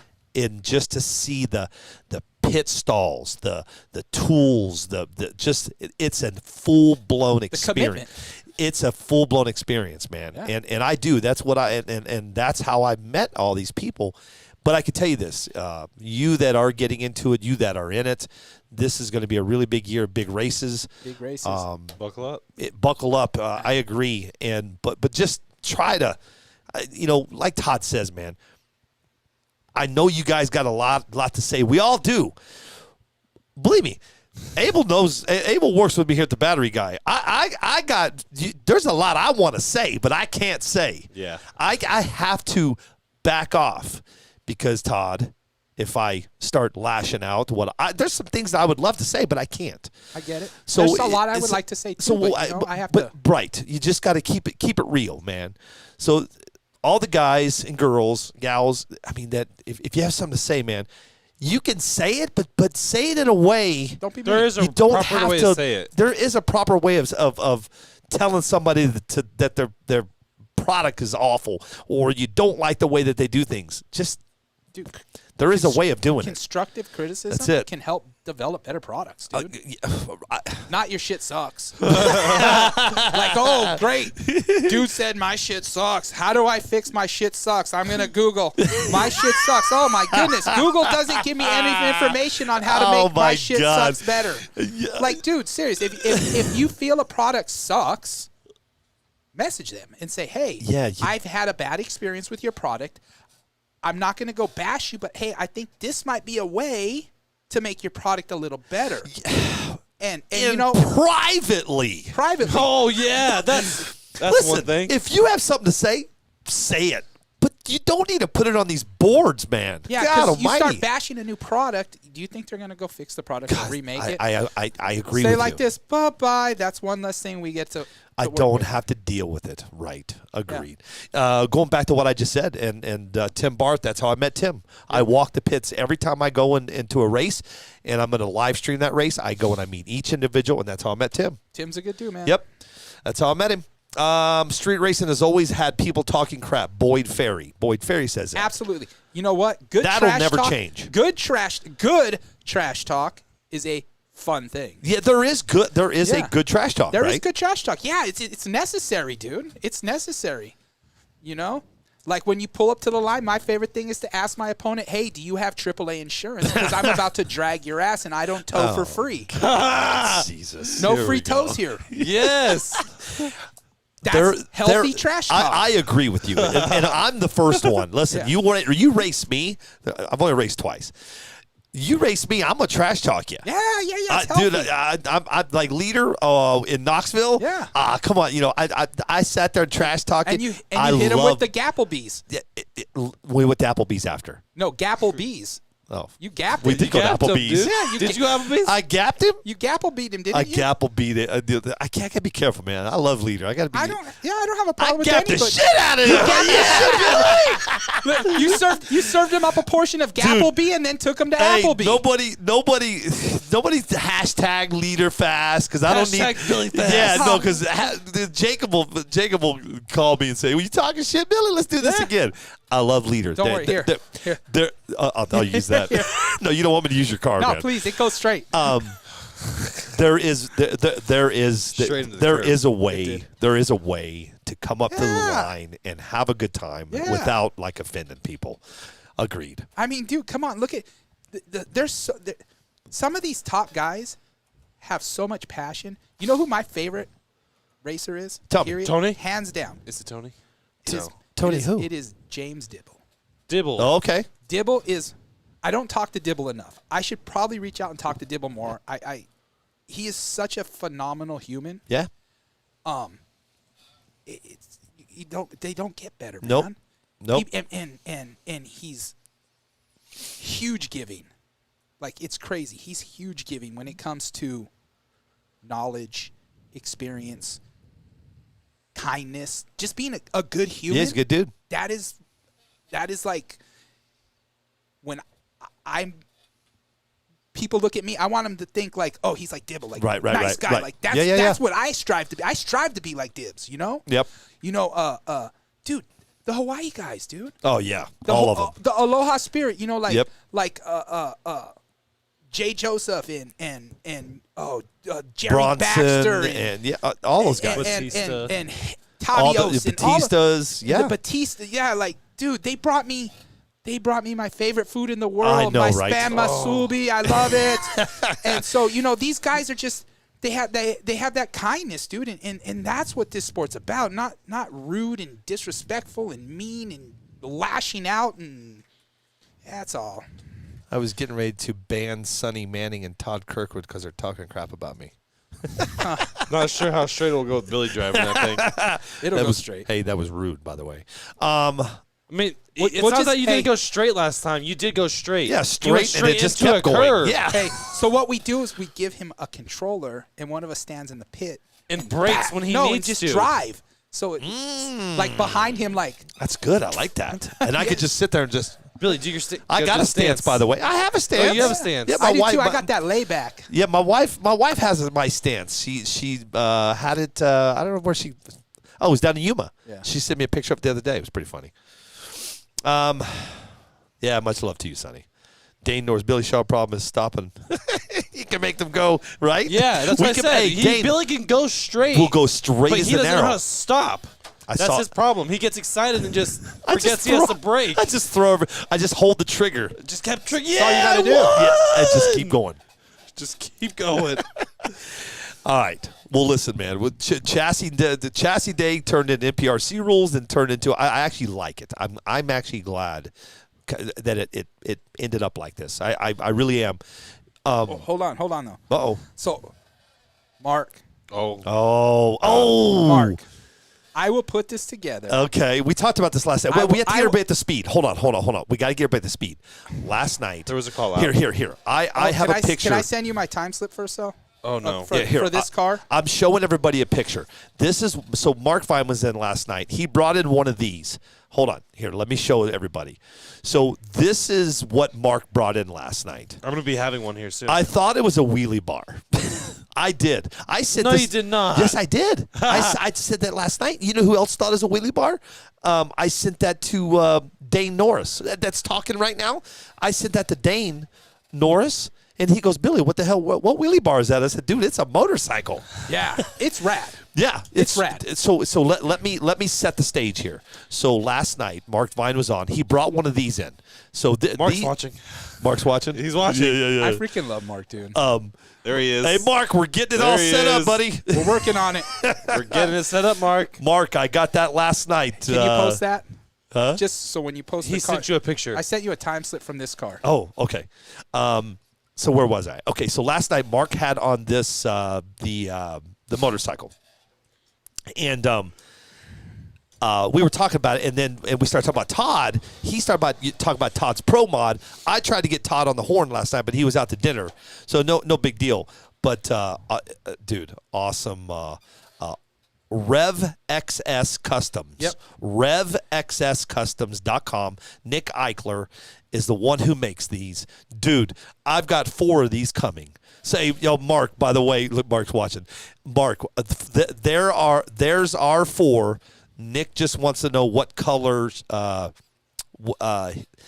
Nick's question to me is, do you have a preference for front wheel color and design? Yes, I want it. I want it green. Green? Yes. I got 4 of them coming. Nick, I talked to him quite a bit last night. He's actually a pretty good dude. Yeah, Dane, these bikes are crazy. If I had the extra money to build one, it would be done. No, it's coming. I got 4 coming across the pond. So they'll be here. Whoa, I didn't mean to do that. Sorry, guys. Is this a Mustang? Yes, that is my Mustang Pro Mod body. Ooh, okay, now the stage is set, Mark. Go. So here we go. I'm going to take my drive line, and I'm going to build it. I'm going to put it back together. So my goal anyway, Mark, was to put the Pro Stock and the Pro Mod back together anyways. But I definitely want to race the bike. I just got to get the Pro Mod back together. But can you post that time slip? Yeah. This is what you need to shoot for. Okay, Mark. With your bike though, because this is the last. Don't even bust it out, Mark, unless this is the time slip from the last pass. All right, hold on. With this Pro Mod before I tore it apart. Back in 1992. No, this was just a few years ago. So I was going to ask you, what year was this? I think 2019. All right, I'm going to post this up, guys. This is Todd's time slip From this Pro Mod before I tore it apart. From what era? No, this is just a couple years ago. This is right before COVID. This was before COVID when COVID shut down the track. Gotcha. Okay. So this takes me a minute. Hang on. I got to get in here and download this slip. Where'd it go? I hope you can do at least 60 miles an hour, because that's what my car did. My Pro Mod did like 60 miles an hour plus. I'm having a tough time. Give or take a couple miles an hour. So keep going. But yes, I'll get it back together and let's set up a race. You are one of my favorite people to race. I enjoy always racing you, and so. So is it Mark's motorcycle? Mark's drag bike versus the Pro Mod. Okay. Yeah. Yeah. Let's do it. Let's do it. Abel, what do you think? Mark's got a handful. You're gonna have your hands full, man. I'm working on getting this. I'm working on getting this downloaded, guys. I'm way better at this car than I am my NPRC car. This is not going to let me download this slip. What? Hang on. I'm working on it here, man. Why? This is a pretty cool little setup, though. Yeah, you like that drive line, all billet machine. Is that all like hardened steel too? Yeah. So can we? Are we doing this at Coy's? We'll do it wherever. Mark, is he still on? Mark, I feel the same, buddy. Will be fun. Hey, so to have, dude, that would be spectacular. I'm prepping the shit out of this car, though. I ain't gonna lie, dude. I'm gonna leave a snail trail of Cofords down the street and spiderwebs slinging in the air for like what? 132 feet. Maple syrup, dude. I'm No, telling you, Billy. You guys are the Cofords. maple goddamn syrup. I'm trying to download this time slip. Aunt Save. Jemima. That's gonna be my prep. Aunt Here we go. Jemima. I got it. I'm almost there. I almost got this, guys. I'm going to download where's this this slip. happening? Mesa, Arizona. Mesa, Arizona. We will make it happen. Yeah, I will live stream Scotty, it. Scotty Fast Glass Cock. That's my buddy. He knows. You know him? Oh yeah, that's my Okay. dude. I've been racing with him forever. I will live stream it. Mark, get. I just got it. I need It's some actually time. his girl's car, so he has Bike to ask to permission. Pro Mod and Pro Mod to Pro Mod. Yeah, let's do it. Do it? Pro Mod to Pro Mod yeah, too? Yeah. You'll do a Pro Mod Pro Mod? Yeah. This is my favorite. Oh, that's my second favorite car to run. The Pro Stock One Cell is my favorite. My favorite class. Look at that thing. So these are both Rudis cars. 5-Star owns Rudis now. But We talked about that last yeah, night. this is my Pro Stock yeah, and yeah. Pro Mod. Biggie said that. Biggie said that. These Right. are my favorite cars to run. Like when you think 80 and 90s fast, if I do 90, I'm like, damn, I went slow. You know, when we run these or the Top Fuel, like, Ooh, Top Fuel dude, Dragsters, Top Fuel dude. Dragster's nuts. Like 120, 130. Dave Norris says, "Do you imagine how much damage Billy will do to a bike?" Oh, hey, dude. man, it's coming. I got mine coming. Look at that. That's 108 right there. Is that from 5-Star? 108? No. Yeah, it's 108. I cannot download this, man. I'm downloading this slip. It's not letting me. I'm on my try one more time. Wait, that's a different kind. That's spur gear versus direct drive, or Yeah, this is direct drive. One well, more it's still time. direct drive. But what's the difference between? Sidewinder and You have the name? Do you have a name for the car? this is the Sugar Shuttle right here. God, it's a sugar shuttle. This is the Sugar Shuttle, and this is the Hustler. The Hustler and the Sugar Shuttle. Yeah. I cannot download your time slip. Oh I man, don't know why. it was slow. It was like a 130. I don't know why though. It I was don't know only a why. 132 at 104 miles an hour. Unbelievable. I cannot download this thing. So stupid. 132. Here, can we just do this? Let's see. We could put it in front of the camera. Here, yeah. That. So, can they see that right there? Did you see what Omar GC said? He goes, "Those are some cool drivable wheelie bars." That's all it is. Here, can they see that? No, let me have it. there you go. All right, I'm going to show this time slip. This is Todd Soltero Camaro Pro Mod. Pro Mod. All right, here we go. Let me show this. That's from the SDRA. Yeah, that Pro Mod gets it. There you go. A 132 at 104 miles an hour. Can you see it? And that's not on a messed up timing tree. That's nothing. That is on the SDRA timing tree. And I have more of those. That's cool. Yeah, I was excited when I popped 104 because before that, my fastest pass was a 129 at 102 miles an hour. Really? Yeah, 101.9. I'm going to call it 102. Crazy. That's crazy, right, Abel? You know what's crazy is that the Top Fuel drag cars, like the fastest pass I've ever made in 132 feet was with my Top Fuel rail. Okay. On 3S, and that was 111 miles an hour, and it was a 1.17. That's crazy, man. Yeah. That's wild. You got some dust? Yeah, it's been sitting, man. She's been sitting for a little while. She got COVID. Mark said I better start practicing my reaction time. Yeah. What was that reaction? Oh, that was. Were you pretty, good? Were you good on that tree? I don't. Yeah. What was the I didn't even see it. I was holding Me either. it up. Let's see. I don't know. 0.27. 0.27. Not bad. That's not horrible. 0.27, was that it? Yeah. Crazy fast. 104 mile an hour. I mean, here's another one you can show that's pretty interesting. That's a one-cell time slip from a one-cell Pro Stock car. A 157. A 157. On 1S LiPo. I don't know if I'll be able to show that up there or not. You can't see it. So, yeah, that's you what can. Pro Stock is my favorite class. 1S LiPo, 2.5-turn motor, one-cell Nice. ESC. And, dude, we're pushing almost 80 miles an hour. That's wild. I've seen 118 in electric top fuel before. Yeah, I've seen David Maris do 118. Crazy, man. Yeah. Right? That's it. I mean, you're doing this, right? That is legitimately a lawn dart. Yeah, right? And you go like this. Yeah. And you're like, hoo-hoo. Yeah, They're holy quick, cow. dude. Yeah. And when they hit stuff, it's amazing. Oh, boy, I can't wait. The noise that they make when they clap something, Pretty bad. it's rad. It's Yeah. done. You're It's done. done. Oh, yeah, you crash at 100? Well, yeah. That car's done. So check this out, guys. I'm showing everybody this. I've got these coming. These are going to be here. It's going to take about a week to get them. Yep. Those are hang on one second. Let me find this really quick. Check these out, guys. These are the we showed these off last night on the show from Nick Eichler, Rev XS Customs. Oh, yeah. Rev X is Yeah, around so for a check minute. these out. We've got these coming, man. I'm actually going to name mine too, I think. Aren't they coming from Australia? Australia, yeah. He's been around for a minute. Those four I'm showing you are the four that he is shipping to us.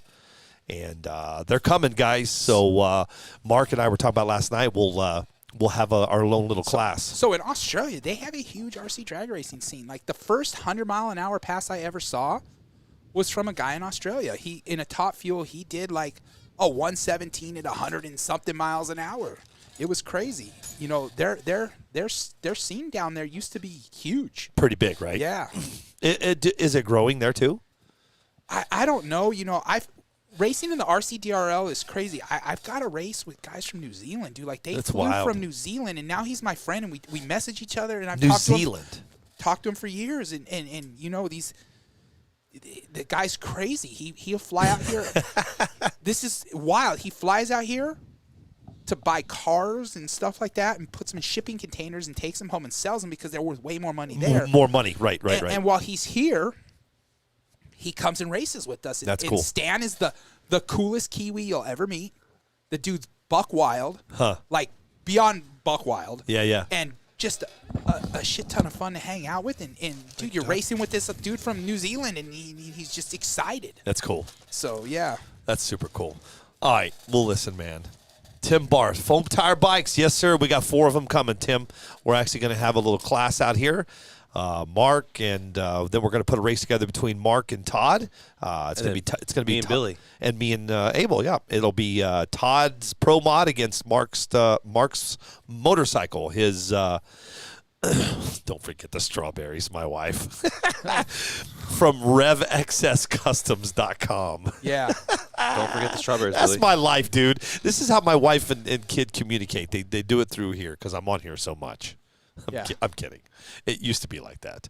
All right. Well, listen, Todd Soltero, thank you. No, thank you for having us on, dude. Absolutely. I appreciate it. Jared Yep. at 5-Star appreciates it. The whole 5-Star team appreciates it, man. If you're new to the show today, we actually just did breaking news.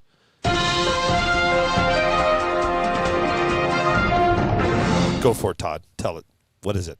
Transmission. New transmission. New transmission. It's Tell coming. everybody about it one more time, and then we're going to It get is out a of here. direct replacement for a B6 any B6 car. It's a 255 ratio. It'll have all RC Speed Secrets bearings, all aluminum, hardened aluminum gears, and it's a direct drop-in. Direct drop-in. Nice. So if you're at the track and you roach a transmission, this can drop in and take its place, and you're good to go. No, I love it. All the That's parts great. fit. Everything fits like an original Associated. The only difference is the internals, and we did the internals for a specific reason, because 3 manufacturers make the same size diff and idler, and it gives us more of more manufacturers to choose parts from. Yeah. We can mix and match parts. So, Nice. Yeah. Love it, dude. That's cool. And make sure you tell Jared I said thank you for letting us debut that, man. That's super cool. I love when stuff like that happens. The pricing on that is $799 for you, Kirkwood. That's your price, sir. Yeah. Probably my price, too, right now. Hey, so I think if I'm reading this right, Tim Barr said they have the foam tire bikes up there. He says we're waiting on the rubber tire one. Dude, that rubber tire one's got to be wild, too, right? That foam last night, Abel was telling me. What were you telling me? Like syrup? Yeah, Coforts. I kid you not. You get like 2 layers of masking tape down your table. Yep. And it's a table you don't like. I recommend. Okay. So if I see it happening in my photo booth, it probably shouldn't be happening. Probably David. So yeah, what we use is Coforts or Norris Graves from your battery buddy. Yeah. He owns the right to Liquid Grip.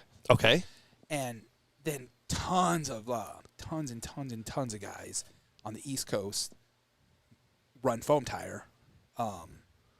And they're crazy fast. Like they make their own sauces. This dude Ian M. I can't remember his last name. I don't know how to say. He's from the East Coast? He's from the East Coast.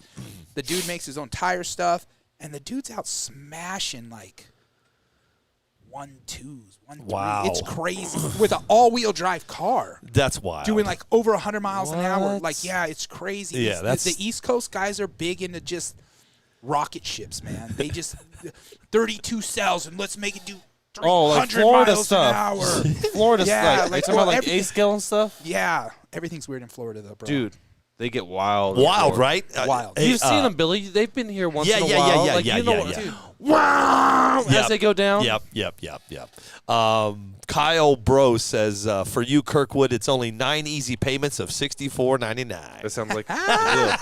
Kyle, bro. So What's up, Kyle? Kyle, everybody, just so you guys know, when you call 5-Star, you message 5-Star, you deal with anything at 5-Star Hobbies, Kyle is the dude who you talk to, who helps you, who packages your stuff, who puts these breakout kits together, and puts a lot of time, effort, and love to everything that happens at that shop. So, man, Kyle is a huge part of what we do. Is he the younger kid? Kind of Yes. young? Yeah, he's a younger I know. I kid. talked to him. Because I told He him was I was in going to start Topeka. building them. Yeah. Yes, Kyle must love his job. he does. I'm gonna explain what I'm talking about. So it's had, I guess it's been, Kyle, correct me if I'm wrong, it's 30, 45, maybe 60 days. My time frames are off a little bit. I saw him going on, maybe it's around Christmas time, I don't remember. But I saw, this is when I had my notifications on. I turned them off.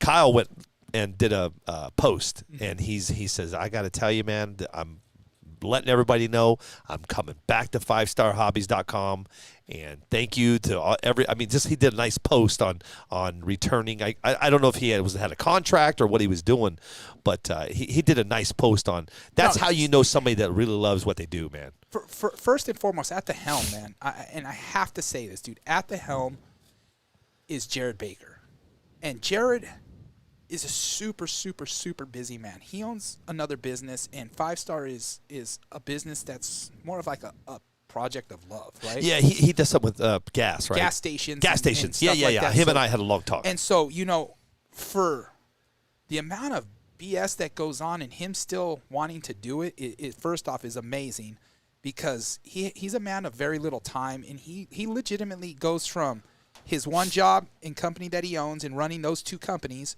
to driving like 30, 40 minutes to Missouri, Iowa, going to the shop, jumping on the computer, doing CAD work, making sure all the printers are running. Busy guy.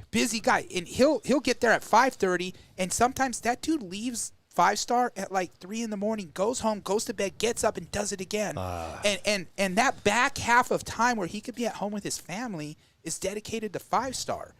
And that dedication shows with the stuff that he puts out, the how fast we are to get stuff, just his passion. And then it shows with the people that he has working with him, like Kyle and Owen.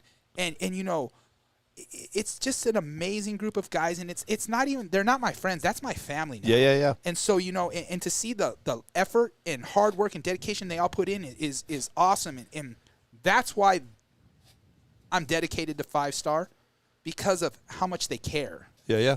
And I'll never go anywhere. These, we're all stuck together now. And I just, if they continue, and I know they will, because they're never going to change being who they are. Yeah, right. It's only going to get better at 5-Star. It's only going to grow. I love it. And all that stuff goes down to the team, interactions, how he is at the races with people. it's just amazing, man. Yeah. So, you know, I feel super fortunate and thankful that I get to work with people like Kyle and Jared and the rest of the 5-star team. So it makes it your experience nice. it is. It's a great experience, and I'm pretty fortunate that I'm able to have this experience. Yeah. James Pinson just said Breakout is the baddest chassis out. I appreciate that, man. There's a lot of badass chassis out there. There's a lot of chassis. A lot of badass chassis. Were you telling me today, Abel, that somebody did somebody put up how many a little while ago a post how many chassis were out there? Yeah. Manufacturers. Tim did. He went through and there's a ton, man. And you know, 40 or 50? I don't care if they're making them in their garage. That's what I was telling I don't Billy. either. Mike, You know what? the small Thank you. guys up to the big guys. Thank you. Dude, Thank you. I don't. I'm bringing guys on the show that you guys have never even heard of. Probably. Yeah, no, I'm thankful for every person that makes any part for RC drag racing. Yeah. I don't care if it's onesie, twosies. I don't care if it's nothing I even use. I just appreciate the fact that they're out there making stuff for RC drag racing. To make it better. To make it better. I agree with you. But, yeah, you guys are going to see some guys come on the show you had never heard of. Yeah, that's great. And the beauty, you know what's cool about it is because I'm putting it out there. I'm doing Paint Week. We're doing chassis now. Now I'm working on Motor Week right now. I've decided to create all these different shows to help people, you know, see the new products. I got one guy, man. He don't even follow me, and he heard one of his buddies that does follow me. He messaged him and said, "Billy's having Paint Week." He messaged me, bro. And when I told him he's in, hey, this guy went crazy. Big shout out to Billy and Desert Hobbies, man. I can't wait to get on the show. That's the shit that I like. I love that. It's guys doing it out of their garage or whatever it is. But he messaged me, he goes, Billy, I cannot wait to be on your show. I can't wait to do, you know what I mean? It's just that's the stuff that I really enjoy. You know, we had a talk earlier, and you're like, man, who am I? I'm nobody. I didn't want to say anything earlier, but, dude, you're so wrong, bro. You are not nobody. Me? Yeah. Oh, God, get out of here. Listen, man. No, you give all of us an outlet. Yeah. You invested in all this I did. so we can have an outlet. I did. You have an outlet to talk because you enjoy talking and enjoy all this.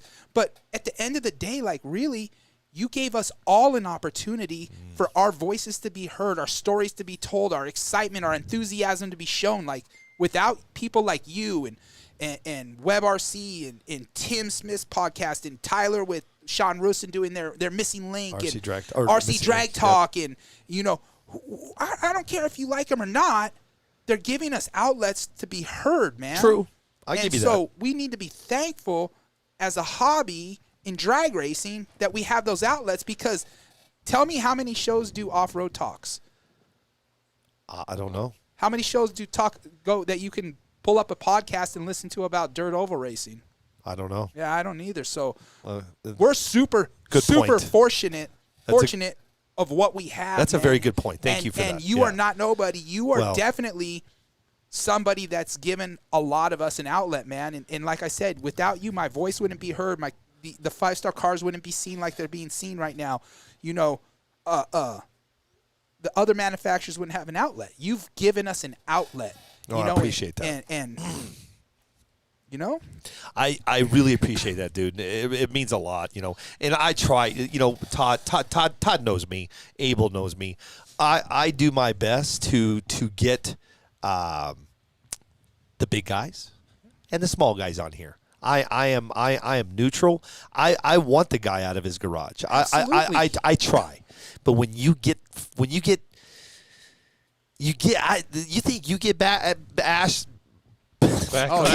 backlash. I get backlash too. Oh, absolutely. From this show, and I'm going, I'm listen. Do you know how many people RC drag race? Do you know how many people paint? Hold on. Do you know how many? I can't do it all. But hold on, Todd. I know you want to say something. I try. How many of them actually reach out to you and ask you to be on the show that you've told no? Me? Yeah, none. Exactly. So I would never do that. If they're not on this show and they want to be on this show, It's a super simple way to get on here. It is so simple. It is. It's super easy. There's no other way. It really is. Message Billy, and he will put you on this show. 1,000%. If you are out there mad about not being on this show, the reason you're not on this show is maybe Billy didn't know, and you never asked. No, listen, man, I can't keep up with everything. It's too many. Just message Billy. I do. You know what? I'm sorry if you get a million messages. I'm okay with that. But listen, and Abel knows me, man. He's right. If you want to be on the show, just message me. I love it. You know me. I love this shit. Yeah. But it's the, I do get backlashes too, Todd. I get it, dude. It's a daily thing. If you guys want to just hand over NPRC to me, I'll just take it all. No. I'm kidding. Todd's like, here's the passwords and everything. Yeah. Don't tempt me. I got like 7 guys that'll be like, give it to him. No. We're good. Thanks, James Benson. Thanks, everybody. I appreciate that. But Paint Week's going to be really good, man. And you know what I'm going to do with Paint Week? Because there's so many painters reaching out to me, I'm going to stack and pack them. So what I'm going to do is when we start the show, I might have 3 painters. I'm going to give them each so much time. Yeah. And let them get busy. Heck yeah. That's what I think I'm going to do, man. I did that the other day with Drag Race Concepts with Kenneth Loopy and with Greg. I had to back them back to back because I still, to this day, I can't go live on Facebook. I'm having to use somebody else's account now. All right. But so back to back worked out okay. So I'm learning. I learned because I schedule them. They actually go back to back on Facebook and YouTube. It's pretty cool. Nice. So anyway, listen, guys, we could do this all night, all day, all night, all day. I'm done. Abel's out of here. Listen, Todd, thank you. I appreciate and I appreciate everybody from 5starhobbies.com. You'll notice how I say the .com because I want you to go to their website. I want you to surf their website. I want you to go buy products from these guys. This is when anytime you hear me, I always say the .com's behind it. I know that's not the name of the company, but .com is how I'm going to get you to get over there and buy their product. Any closing arguments? Better get that pro bike. No, man, just we are setting up a race between Mr. Vine and Mr. Soltero, a pro mod against a motorcycle, a big fat wheel motorcycle. And unfortunately, it's probably going to be a really fast motorcycle because, Mark's NPRC's kind of fast car. It's all right, it's kind of fast. Oh, God. So I'm just joking. Get out of here! All right, guys, we're Testing Saturday, Mark. Testing Saturday. Hey, I love the fact that he just said that right there. Bill Chamna said, Todd is the closest I've seen to Billy's enthusiasm. Thank you, Mr. Chamna. I love Mr. Chamna. You know what's funny is I'll get off this show right now, and he will message me personally and say, great show. He always does. He always does. No, you always have a great show, man. I have 5 guys when I get off this show. 5 guys. They'll actually critique me. They'll critique me. Hey, great show, but maybe this wasn't so good.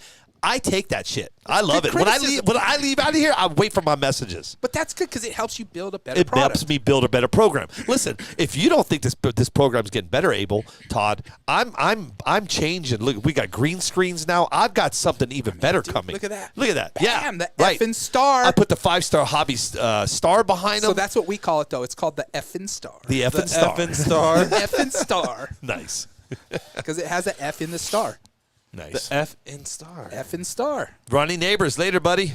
Be safe, dude. Oh, that's Road Raping Ronnie. Road Raping Ronnie. Dude, yes. He does. I freaking love Ronnie, dude. Bro, he's a good guy. Oh, he's awesome. And he has a really fast stretched bandit. Italian. No, it's Italian. No, the Traxxas one. The bandit. The bandit. Yes, dude, the bandit? So you talk about the tire traction? No. Yeah. Yeah, he puts, it looks like glazed donuts, but let me tell you, his car is stupid fast, dude. But I say Road Raping Ronnie because you go into the road, and there's just streak. And I'm like, man, I can't run now. Dude, it would be, he's like, sorry, guys, I ruined your road. Yeah, he even tells us, sorry, ruined the road. I'm like, yep, Road Raping Ronnie. Dude, Road Raping Ronnie. He has got his lines halfway down the track. Really? His car's fast. Yeah. No, when we set up the setup out here, he comes down to races. Oh, good dude. Yeah, that's cool, man. Yeah, Ronnie Neighbors says, love you guys. Yeah, love you too, Ron. Dave McGee, hello from Texas from the 936. LMAO, what a nickname.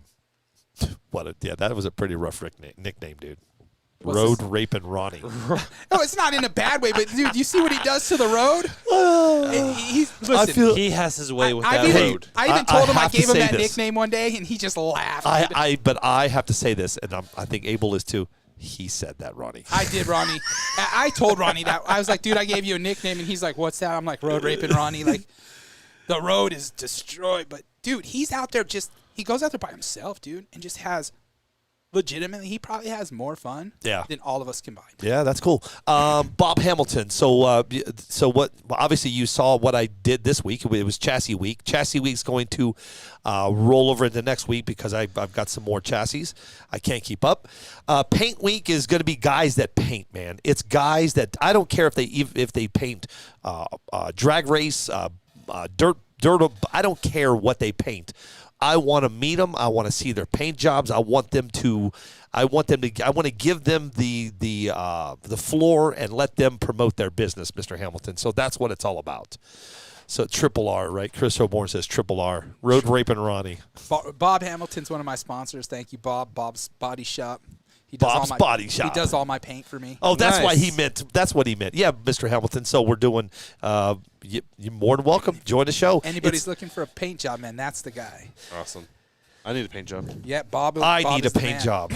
I'm kidding. So January 17th through the 22nd, Mr. Hamilton, if you would like to join us. Is that Paint Week? That's Paint Week. And then the week right after that is going to be Waffle Week. Motor Week? No, I'm working on that one. I got a lot of stuff I'm working on. That's one show I'm going to pay a lot of attention to. Motor Week? I love motors. No, dude, you're coming in for Motor Week. You're doing Motor Week. Oh yeah, you're doing Motor Week. Oh, he didn't know. He didn't know yet. My bad. I'll be here. You don't even know it yet. Dude, one of my favorite things in this hobby is playing with toy motors. Motors. You love those motors. Freaking love motors. I love to tear them apart, work on them, test them. Yeah. them. That's cool, man. No, I love it, dude. All right, listen. All right, we could do this forever, man. We could have another 24-hour show if we wanted, but we need to do that again. No, we don't. Yes. When do we do another 24-hour show? Listen, I'm going to tell you off the air what somebody did to me on that 24-hour show, and I probably will never do it again. Yeah, he was pretty brutal to me. I'll tell you off the show. I can't say it on the show. All right, guys, listen, man. Thank you, guys, again. Mr. Soltero. Thank you. Representing 5starhobbies.com. Boom. The effing star. The effing star. Hey, man. Thanks, Todd. Yeah. Like always, dude, having you in here. He's feeling better. Abel was going home, and I coerced him into staying. Abel's always good with when he sits here and hangs out. So thank you, Mr. Chamness. Thank you, my friend, Tim Barth. Later, buddy. Todd going to do all my motors. You. Yep. Patinas like a pro. Go Bob Hamilton. Okay, guys, we're out of here, man. You guys have a great weekend. And you know what I say, man, is keep on trucking. I'll see you guys next week. Peace out, boys.